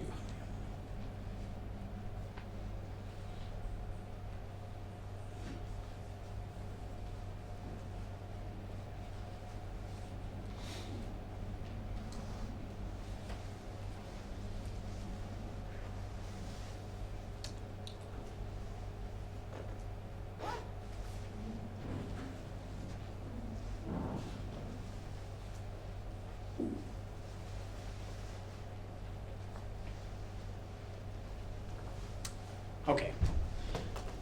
Tracy, let's start with you. Okay, I wasn't done writing, but I would wonder, as I think about this, of course we hear about profiling and we hear about people accusing, you pulled me over because I'm black, or you pulled me over because I was driving a Nissan Maxima, right? Sure. But you don't see that, you might not see that, right, come across in the reports. Or the data that you have might not support that. And I appreciate that. Now, the reason we're doing this is because now you triggered something else. We have an audit and review process. So we have officers who their sole job is to pull that body-worn camera. And now we have somebody who's unbiased, has nothing to do with that stop, looks at that report, and now looks at that body worn camera. Does it match up? And if it doesn't, I just had my review this morning on my body worn camera. I'd be happy to say that there was no negative connotations inside my review, but we have that on a regular basis.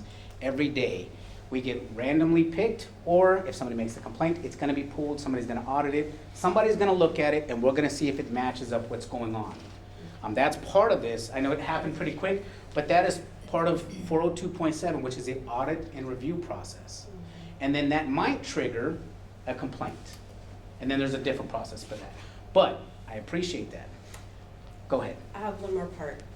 What about, because another thing that I'm aware of is that spotlighting. Okay. Okay, so your body worn camera might not pick up if you spotlighted me. Cause I was on Union at 3 o'clock in the morning, you know, driving somewhere, right? And you got spotlighted.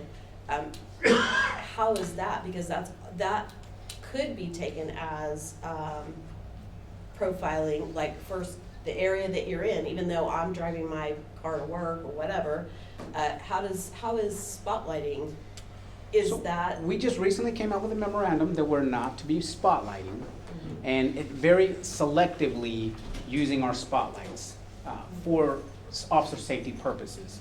Not just driving by somebody and just hitting it with them real quick. Does that make sense? I understand what you're saying. What's that? Can I add something there? Yes. So that new policy and memo, I think, says indiscriminately spotlighting. So you can't just see a car, like you said, you know, see a Toyota Corolla, you spotlight it to see who's in it. There are times when you still can spotlight, like, you know, at the beginning, Steve talked about descriptions. So, you know, if you're on Union Avenue and there was just whatever crime and an officer puts out a description, in that case, you could spotlight because that's not indiscriminate. So the idea was to discourage officers from trying to look in the car before they make a stop. Yeah. For the racial bias part of it. Part of it is also just the danger of shining a giant spotlight in somebody's eyes while they're driving. So there are those times when you could spotlight and somebody's not going to like it, but it's not violating policy. But you're right, like that's not going to trigger the body worn camera because it's in standby. The spotlight doesn't activate the camera, but turning on the red lights and siren does.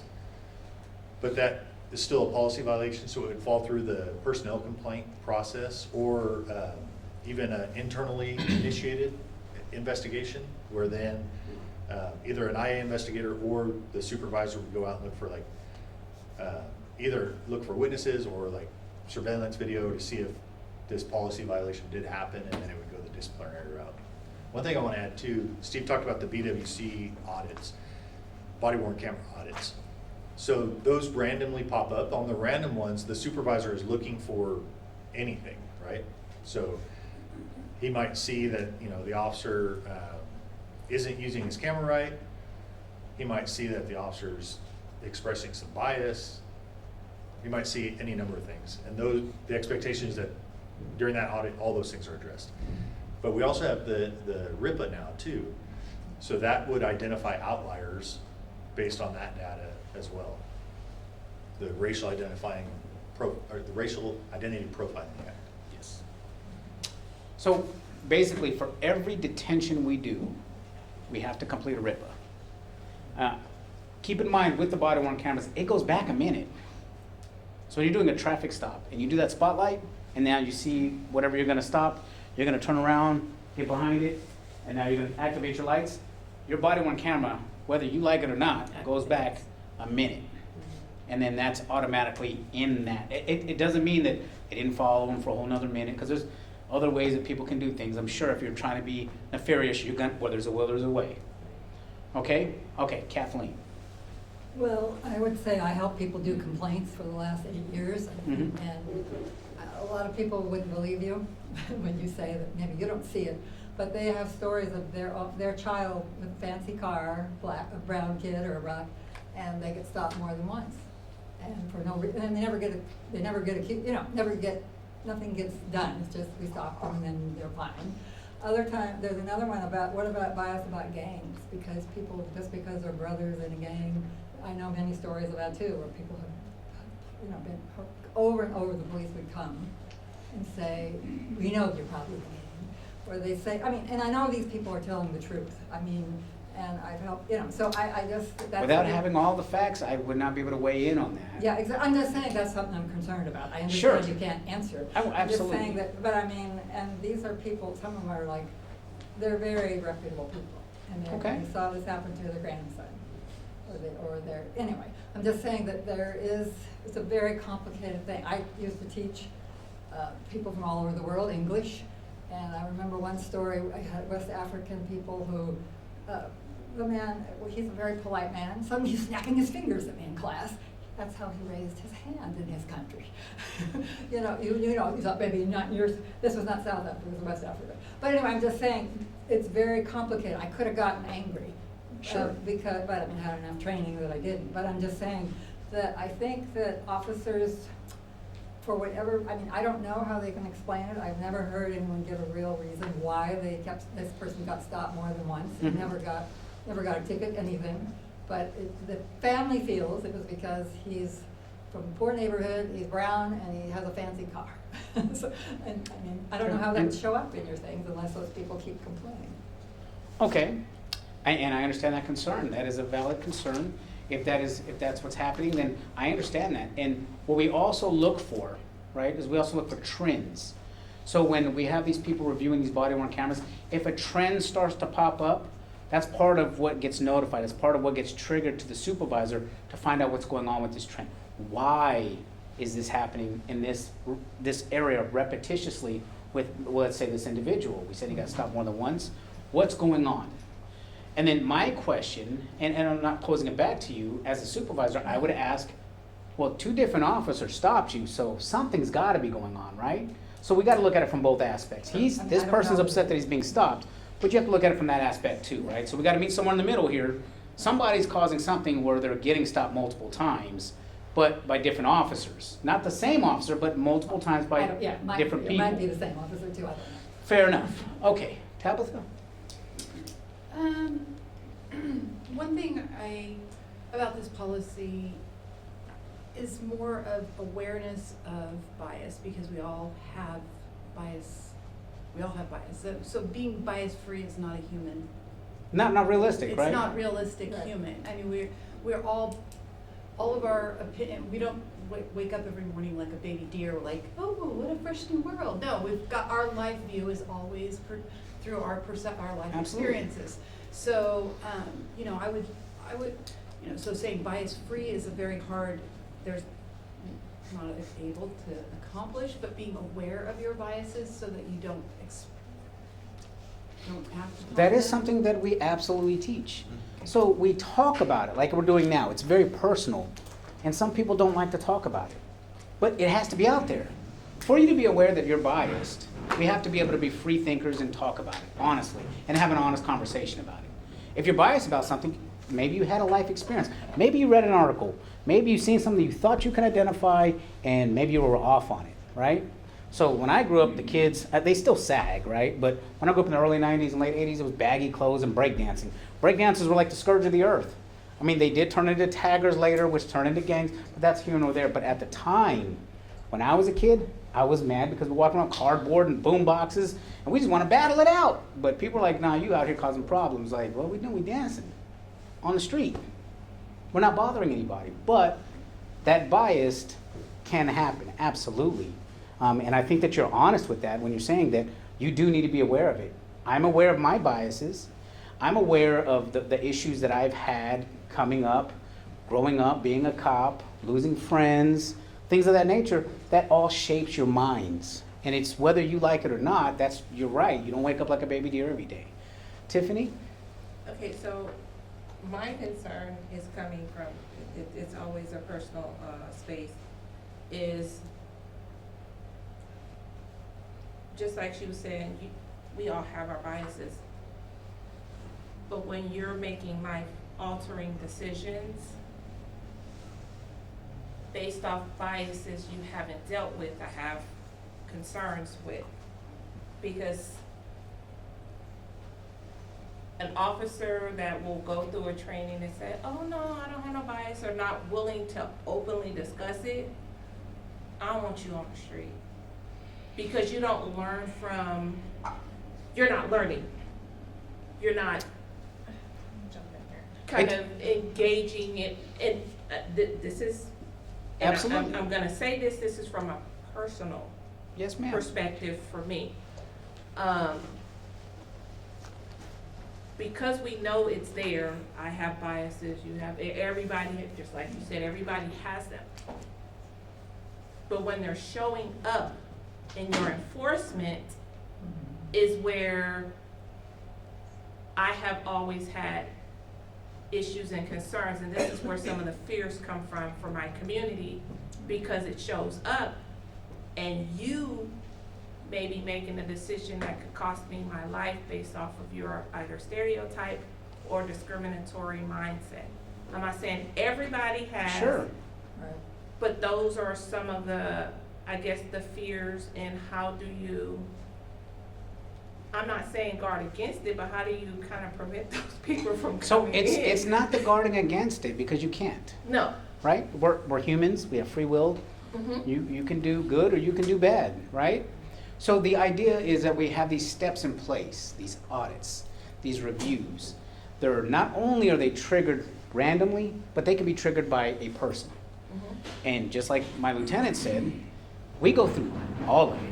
Not just that in particular stop. If there's a trend, if we see something that's not going on, we have other people here that are in quality assurance, and they look at that. And they go, well, why is this guy only stopping? Let's go here. And then now we send you to retraining. And then we make you, one of the big things that we do a lot of the times, even to teach this class, you have to go through the Museum of Tolerance. And so we send people to trainings. And we get them more training, we try to pull that out of them. If that's not something that can be done, then yes, and they go a different route with it, right? And sometimes it doesn't end well, I'll be honest. Again, I have not seen that in what I do for a living, right? What I do is I'm a detective, I let the bosses do what the bosses do, okay? But for what I do right now, I have not had the opportunity to see anything like that. I'm not saying it doesn't exist. I'm not saying anything of that nature. But there's other people who have different jobs like quality assurance where that's their primary function all day long, is to pull people's body-worn cameras, making sure that we're doing what we need to be doing. That's why we have this whole set of auditors that's within, and that is what they do all day long. Keith. Okay, I have a couple of things real quick. You said in your earlier slides that officers are required to report when they suspect or they see bias. To whom do they report this? When you say when officers say it, because I didn't see that on. We're talking about their Very performance. clearly. What's that? When they see other officers? Reporting observations. Oh, reporting observations, yes, you absolutely. Two things are gonna happen. One, your body-worn camera's on. Yours may not be on, but mine's on. And now I've seen it. And now it's incumbent upon me to tell the lieutenant, the sergeant, the supervisor, what has happened. If I don't, now I'm in just as much trouble as the guy who did it. Because the tattletale, the camera recorded you observing this, and if you don't. Absolutely. Okay. So if you fail to do that, then, I'm sorry, Lieutenant, go ahead. One thing I would add to that, Keith, in that scenario, the chain of command is out the window. Like, so if you believe the sergeant is not going to address it, based off whatever history you have or understanding of that sergeant, in that situation, not only would it be allowed, but you would be encouraged to go to whoever you thought would address it or make the right notifications. So that report will go to the sergeant? That It would report go to can go whoever. anywhere. Similar to, like, I would say, like in a sexual harassment case, like, you don't have to follow the chain of command. You can jump past that and go to the lieutenant or the captain or internal affairs or whoever. Yeah, but how likely is an officer to go over his next in the chain of command's head with something like that? So let's say I don't. I'll play along, I'll bite. Let's say I don't, but now my auditor caught it. Now I gotta go and explain to my lieutenant why I witnessed that, my body-worn camera caught that, I did nothing. Now I have the same bias as that person. Now we're two cops in trouble. Does that make sense? Mm-hmm. So the law has changed now that we're mandated to report that type of So the camera incident. helps tremendously. Absolutely. Follow-up question. During a stop, are officers required to clearly explain to the person engaged the reason for the stop? Yes, so when we do a traffic stop, when I work traffic, 3 things. My name, the agency I work for, reason for the stop. Okay? So those 3 things, if we do those 3 things, we've met the law. Hi, I'm Detective Glenn with the Bakersfield Police Department. I stopped you because this violation. Do you have your license, registration, insurance, please? Does that make sense? Mm-hmm. So those 3 things, it sounds robotic when we say it like that. It's not meaning to, we're trying to meet the criteria for the traffic stop and the information we're trying to elicit and also give you. Any other questions, sir? No, Steve All right. Mayberry. Just to elaborate a little more on that, that's actually California made it a law, and so on the actual ticket itself, they'll actually say the reason that you're stopped, that you were stopped, on the ticket itself now. It's actually And, boxed in. and the RIPA. So when we're done with the traffic stop, we have to fill out the RIPA. I stopped this person for this, I gave him a ticket, I gave him a warning, there was an arrest, there was a search. Any of those things come up, there's layers upon layers to stop that type of behavior. I'm not saying it doesn't exist, I'm just saying that there's layers in place to protect the public and the officer equally. Okay, sir? I read through it over my lunch today, the policy, I thought it was written well, and the only thing that I could possibly think of is figuring out, a way to add in behavioral cues of certain behaviors to watch out for. And I understand that. It's dicey Yeah, no, because I know, that's why I was like, that's not everybody's ridiculous. a psychologist, if that makes sense, and they're not gonna be able to cue. We're looking for certain behaviors, drinking, driving, under the influence of drugs. Sometimes those things, as you guys were talking about earlier, we call it poly. So I do have a degree in psychology, but we call it poly, where you mixed up everything, Yeah.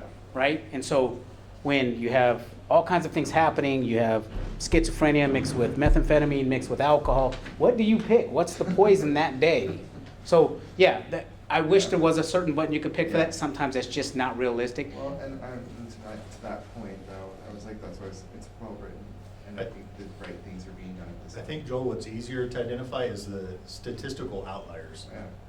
When all this data is tracked, it's easy to identify people that are only doing this thing or only that thing, which I think it is an easier way to get to the same goal, right? Yeah. Harmon? Yeah, earlier you had mentioned like the process of how someone like, or like a cop ends up going to like a certain place when you get a phone call.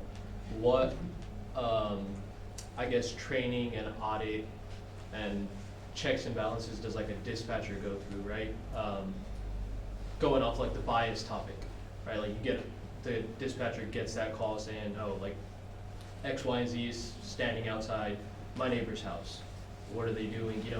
How do they go through that bias training, and like, Okay. do they even go through that? So what we normally do is we have a 16-hour block that we put officers through. For dispatchers, we have an 8-hour block. They go through it once, and then we do annual, or what we call advanced officer school. The law says we have to do it every 5 years, we do it every 2. So every other year that you've been hired on, you have to go through it. Outside of the regular annual trainings, you have to do your sexual harassments, your regular annual trainings that you have to go through. So those are all in place now, and we have a way to keep track of who's been to training, and you get automatically notified. If you've not been to a training, you get an automatic notification. If you don't respond to the notification, my sergeant gets a notification that I have not responded, then my lieutenant, then I get that nasty gram, get yanked into an office. You will be at this training, I don't care what's going on. That's how that is audited. So we mandated every other year for this in particular training. And so we have an 8-hour training for dispatchers, and then there's a 4-hour refresher course, as well as the California law has stipulated that there's a 3-hour post video that they can watch, but they have to show up with a certificate. It's the same thing as when we do like CGIS, some of the programs that we have access to. We do an annual training, we have to take a test at the end, and then we have to show up with our certificate that we went through that training, we signed the acknowledgement, and that they are acknowledging that they've been through that training. I hope that answered your question. Yeah, because to me it seemed like a dispatcher could like easily put that like proxy bias onto like the officers, right? 'Cause So it's like, they have the same thing we have. So I work in robbery homicide. So anytime you call 911, that phone call is recorded automatically. It is not something that they control. It's something that is automatically done. So whenever I pull a 911 tape, I can hear everything that dispatcher said and everything that person said. So if that dispatcher is doing something outside of that, We ship that over to our audits. We send that to our supervisors, and then an internal affairs complaint is, they're under the same rules as us. That's why in the beginning it says, all personnel from the Bakersfield Police Department shall adhere to this policy. The only minor difference is the officers would go to internal affairs. Professional staff like the dispatchers would go through HR for their complaint process. Different step there. Ma'am? So I know you discussed more reactive measures in auditing and in checking body cam footage and all that stuff. Kind of where my curiosity lies is in, I guess, what the training looks like, because like Tiffany and Tabitha kind of mentioned, actually Tiffany had said like, these decisions are being made and they can change your life, like depending on, you know, how that call goes or whatever, how that stop goes, because it's more kind of reactive with the stop and frisk and the traffic stops. But what I'm curious is like the preventative measures with the bias training. Are they doing like unconscious bias workshops where you're finding out what your biases are, even if you don't think you have any? Like, or what kind of trainings are they doing? Or are they just saying, So- don't have biases or don't act on them? You know? Absolutely. So what we do is countless scenarios, and it's also in some of our scenario-based. So when officers graduate academy, right, and even in AO school, we go through countless trainings when it comes through scenario training. The very first thing I did with you before we even did this class was a scenario-based training. First thing it helped you do is to realize that biases are there. Whether you liked it or not, you put it out there. Some of you are uncomfortable saying it, like, hey, this is what I see, versus what I'm asking you for physical descriptors. Does that make sense? And then if we have a problem getting that through, like in an academy, we will go one-on-one with that individual, right? We have 3 facilitators that do it. I'm one of them. And if I see that somebody's just kind of not, it's not turning on, we will purposefully go one-on-one with them and get them to see what we're trying to facilitate with them, what their bias is, what they're actually looking at, understanding there's different cultures, different social norms, different.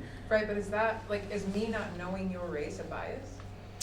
Like, cause that, you just asked us to describe you, so I guess what, cause I've been through like multiple trainings, just probably cause I work at the university and they're really strict on it, but like, there's these really cool trainings that you can do where they're just showing you fast photos of all these different people and you're clicking a yes or a no. We're not in the plus or 16-hour class, minus. but yes, we have that same one. So they're Where we doing have stuff one, like we that. have one where there's, literally there's verbal ones and there's also visual ones. The visual ones will show 4 black people, light-skinned, a little bit dark-skinned, darker-skinned, but they're all black. Then they'll show a different one, same thing, same concept, and they'll show a Hispanic, and they'll show a white person, somebody very tan, somebody not tanned. And then they'll jumble them all up, and then we'll have you try to pick who's what. And they look so similar, you can't tell. So there's that. And then there's a project that is done. It's hard to explain without going to the 16-hour course, but I can give you a quick one. There's plenty of things they do like Right. that, and they're not We have just these- countless scenarios. So Okay. one of the other scenarios is showing you a color on the screen, but making it a different color in the lettering. So showing you green and putting yellow in there. And then showing you that it's a scientific way to, how they used to do it in the 60s, but basically showing you that bias. That your mind is triggered one way, you're looking at green, but you're having to say yellow. Does that make sense? And so we do this repetitiously. And if there's somebody who still doesn't understand, we do take one-on-one time, we'll go over it, we make ourselves facilitators for a reason, to make sure that they have that, so they can identify what exactly we're trying to get them to understand in the training. And then we actually take all that training, they take what we call a learning domain test, they pass that learning domain, and then there's another portion of it before you can graduate the academy where you have to actually facilitate it and you have to show it through a scenario. And then you'll get graded on that scenario by unbiased people that are not teaching you, that didn't teach the class to you, have nothing to do with your training, but they know the answer and you should know the answer. And if you fail that, you can be kicked out of the academy immediately, not a cop. We do the same kind of training through our annual training, our AO school, what we call it, where it depends on the topic or what you need to be updated on, and we do that same process where you get notified you have to be at this training, and some of the training changes. So the bias training that I'm going through right now, even though I'm an instructor for it, doesn't mean that I don't got to go through training. I equally have to go through the same training that I also teach. It just has to go through a different facilitator.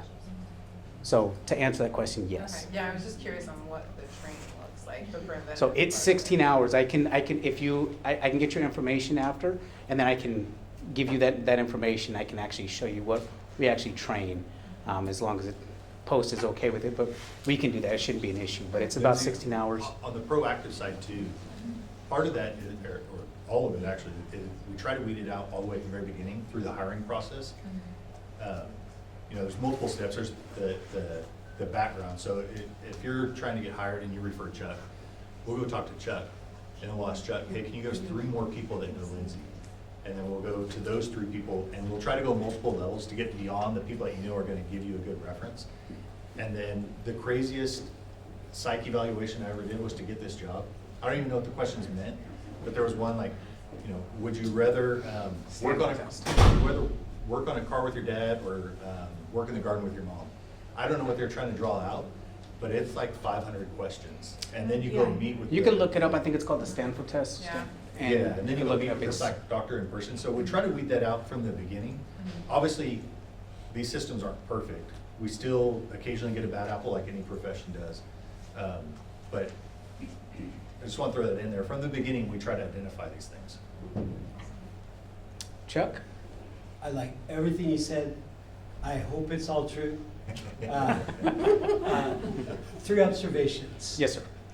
In the CAP, and one from a fairly recent experience with BPD. Start with the BPD experience. This was several years ago in the principal policing course. Yes, that's right. A lot of talk about racism, about bad things. And there were a group of grandmothers there from Compassion Church.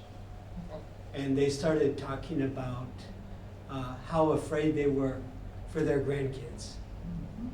And the talks that they felt they needed to have with them. And every single police officer in that building said, that's not our problem, we don't do that.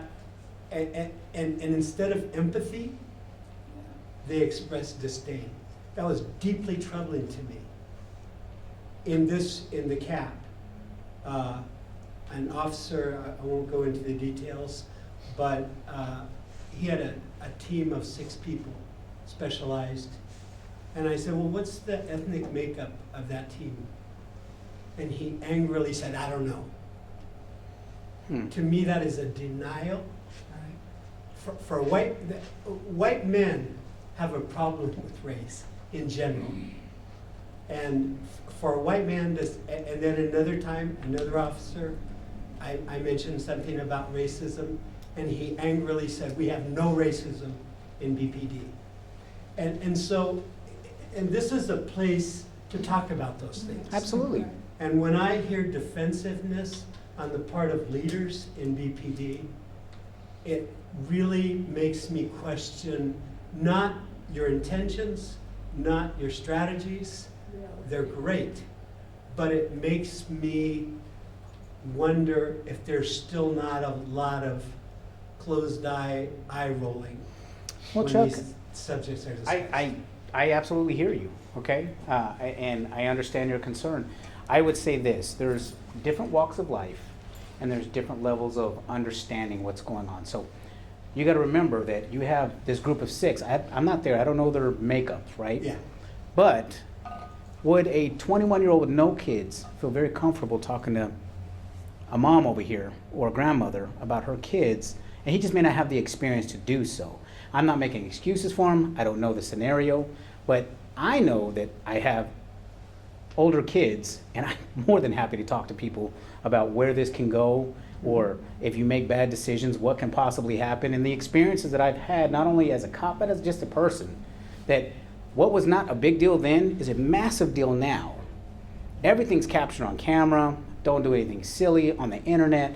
There are so many layers now that we didn't have back when we were growing up that the kids have now. And so some people are not, I'm not tech savvy, if you will. I can be when I need to be, if that makes sense. But I'm still dial-up phone if I can. So talking to people, it depends on that experience of that officer. And if that officer, he should have not said no, but should have better given you a resource. Hey, I'm not comfortable with that, but I can find somebody who can. Like I will tell you, if everything comes up like that, I'll give you my business card today. Please reach out to me. If there's somebody that needs to be talked to, or something of that nature needs to be done, let me know. We will facilitate that all day long. I will be glad to go in, talk to kids, talk to adults, talk talk to anybody that needs, if they have information, if they need information, we'll be glad to share that information. We cannot do this without any of you. You are who give us the power to do what we do. And as long as we understand that, and you understand it has to be collaborative. It can't be me telling you, it has to be you working with me. So if those officers did that, they're absolutely wrong for that. And I don't have a problem saying that. But sometimes people are just, they don't have the educational experience to get that done the way that it probably should be facilitated. If that makes sense to you.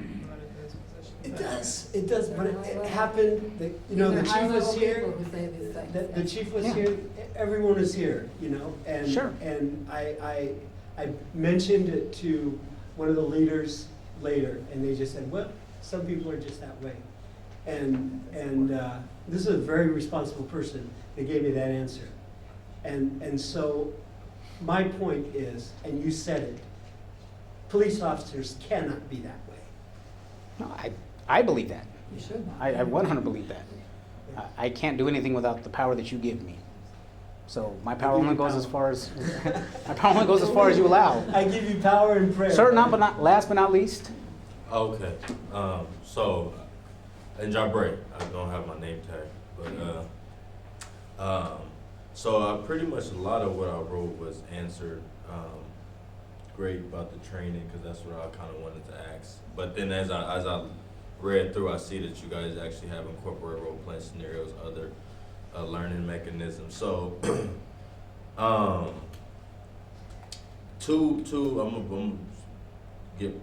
gonna use two personal examples, right? Two recent examples, and then a follow-up. So I have a younger cousin who just so happened to go to another family member's house.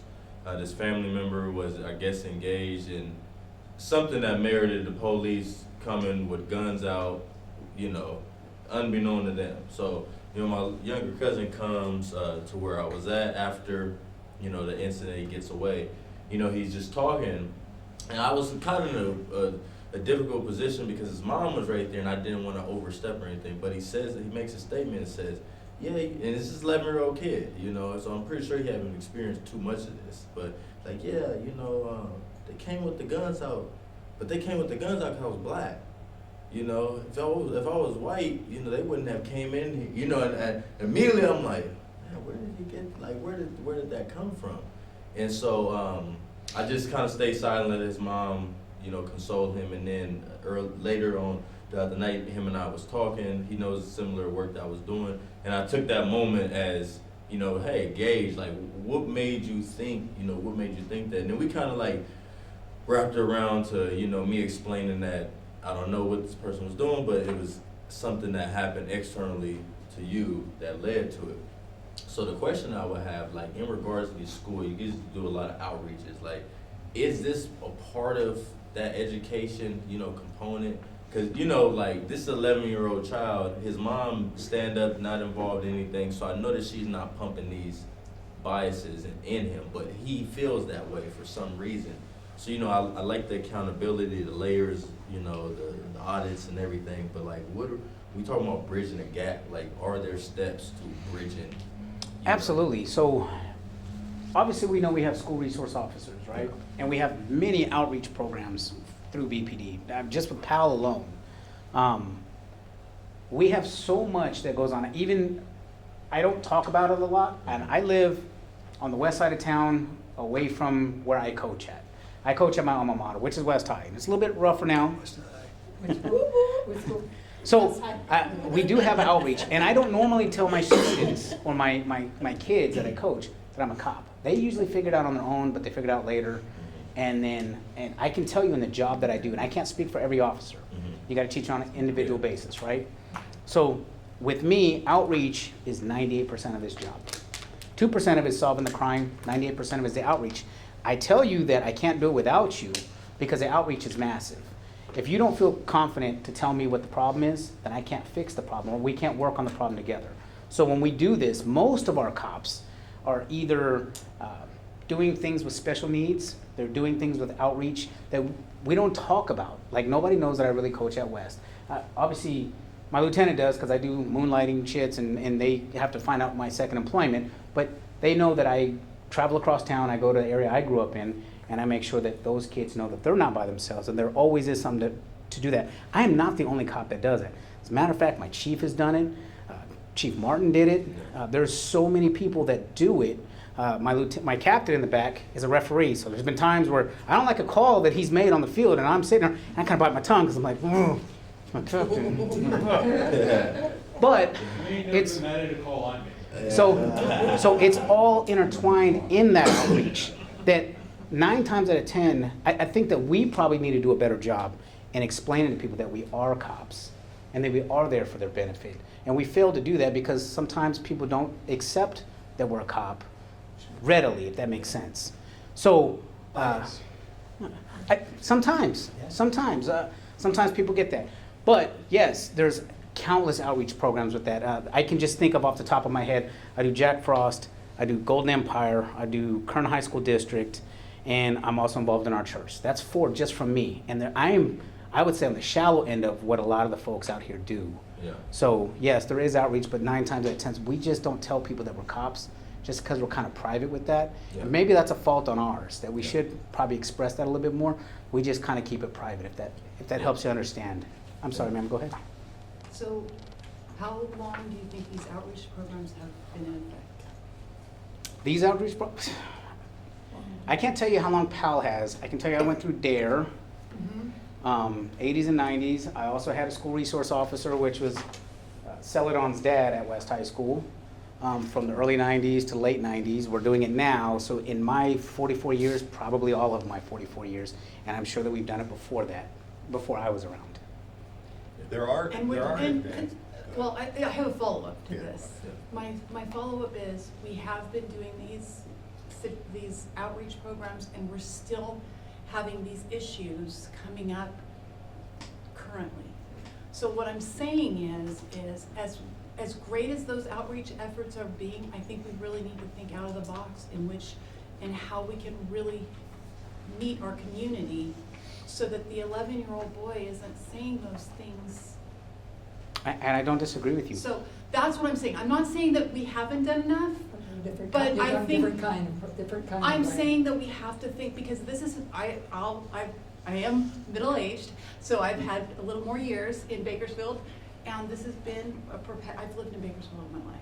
And so this Same. has been an ongoing issue that has, that has been pervasive throughout. And we have done some great efforts, and we keep doing those great efforts, but I'm saying that we need to start thinking out of the box, and we need to come up with other measures and other mechanisms to reach the community, because that's not what we need to have I'm happen. curious, Jabri, did he elaborate on why he thought that? So we're running short on time, but I just want to tell you. It was, that he our did, lieutenant, but we have then our he just was community just base, like, right? well, Well, we just recently bought an ice cream truck. that's why I just feel like what happened, it was disturbing, because it's like, I wanted to say something, I'm like, no, that's not just, but I didn't want to, again, because it was a tense in space, he got a gun put out, so it was, Have a most little of bit this of was a, not a block high. party, but something But we can when I music, said like outreach, enjoy time, have at super these ice schools, cream. talking about the Sometimes we bias, coffee it's with a something cop. like Usually it's similar, more I was based telling with you about adults, basketball a but little I've bit, never shunned away because kids. it's I like, do shop with a cop every year. I know he's Like, a when I think about it, when we're represent- I actually know talking, he's one it takes me a minute to person, get but there. I'm pretty But sure there's there's pretty much he every said single I know month, it. I don't know if He you said keep it up with boldly, it, like, there's always something. if he was new, white, whether it's at then the the gun bar. would back up, She's but like, talking you know, about something and else. it's hard. The kid's been because we talk traumatized about- because her brother got beat up by a cop, Or and the- then gonna fix it. So- There's another level. That's just, that was of just, Another level. and I'm like, they talked about the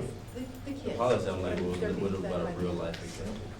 Okay, so. Yeah, adults are saying it all the time. Adults are saying it all the time, so we Educated have to. Oh, really? So what, I would say the median is probably going to come to. Thank you, man. That's fine. But then That's what I'm trying to, that's what I propose, that's what I propose to. So to sometimes you open, And I didn't and want that's, to ask that's, him a lot I don't know if it's out of my purview, but that's something that So, the community when it comes has to do. gangs, Yeah, I mean, based on the penal code, So we have to, being in the take, gang is not a you can only crime. do some, what I'm trying to say is you can only do so much. So there was I an know incident, exactly what you're saying. and it sucked There because it is was like, generational man, I be problems. trying to like There is. stick, you know, I'm not saying I just don't advocate for people. My mom was for my concerned when I son, became a cop. But I To be try honest to with you, She was not Be sure a bridger. about it. So She there was wasn't a sure I was gonna community get money. outreach. She was, my dad I was in the know military. that for a fact that there And this was was a several problem. known gang affiliated members there.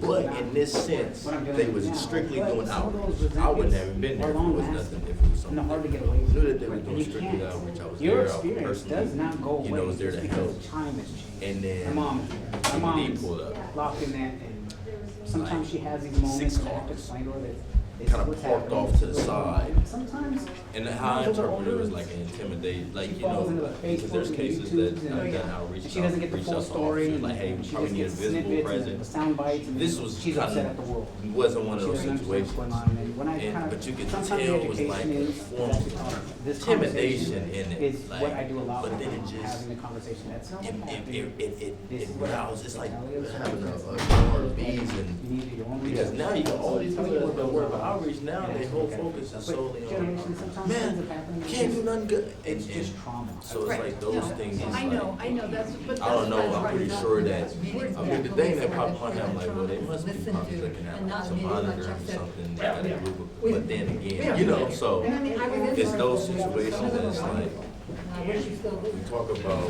you know, Thank you guys very much. I the appreciate your relationship, time. and so, those are just Let me add, Yep. can I add one more thing to the group before we wrap up or do break off discussions?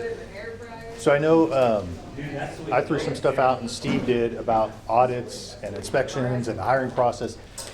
Don't get me wrong, we all know that occasionally bad apples make it through, and our job is to catch them. So like Chuck brought up the point, a few people did, like, they still get through. Like, obviously, you see officers arrested and all these things. So we're not saying all that to try to say like we're perfect and we catch everybody. We're saying it to just share the efforts that we're doing to catch those people that do make it through the hiring process and trying to catch them through the audits and inspections and the active supervision. I just don't want anybody to leave with the misconception like we're saying like, oh no, everybody at BPD is perfect. That obviously is not the case. I mean, if you just Google BPD officer arrested, you're going to find some stuff. But we just want to express the efforts that we're doing to try to catch those people.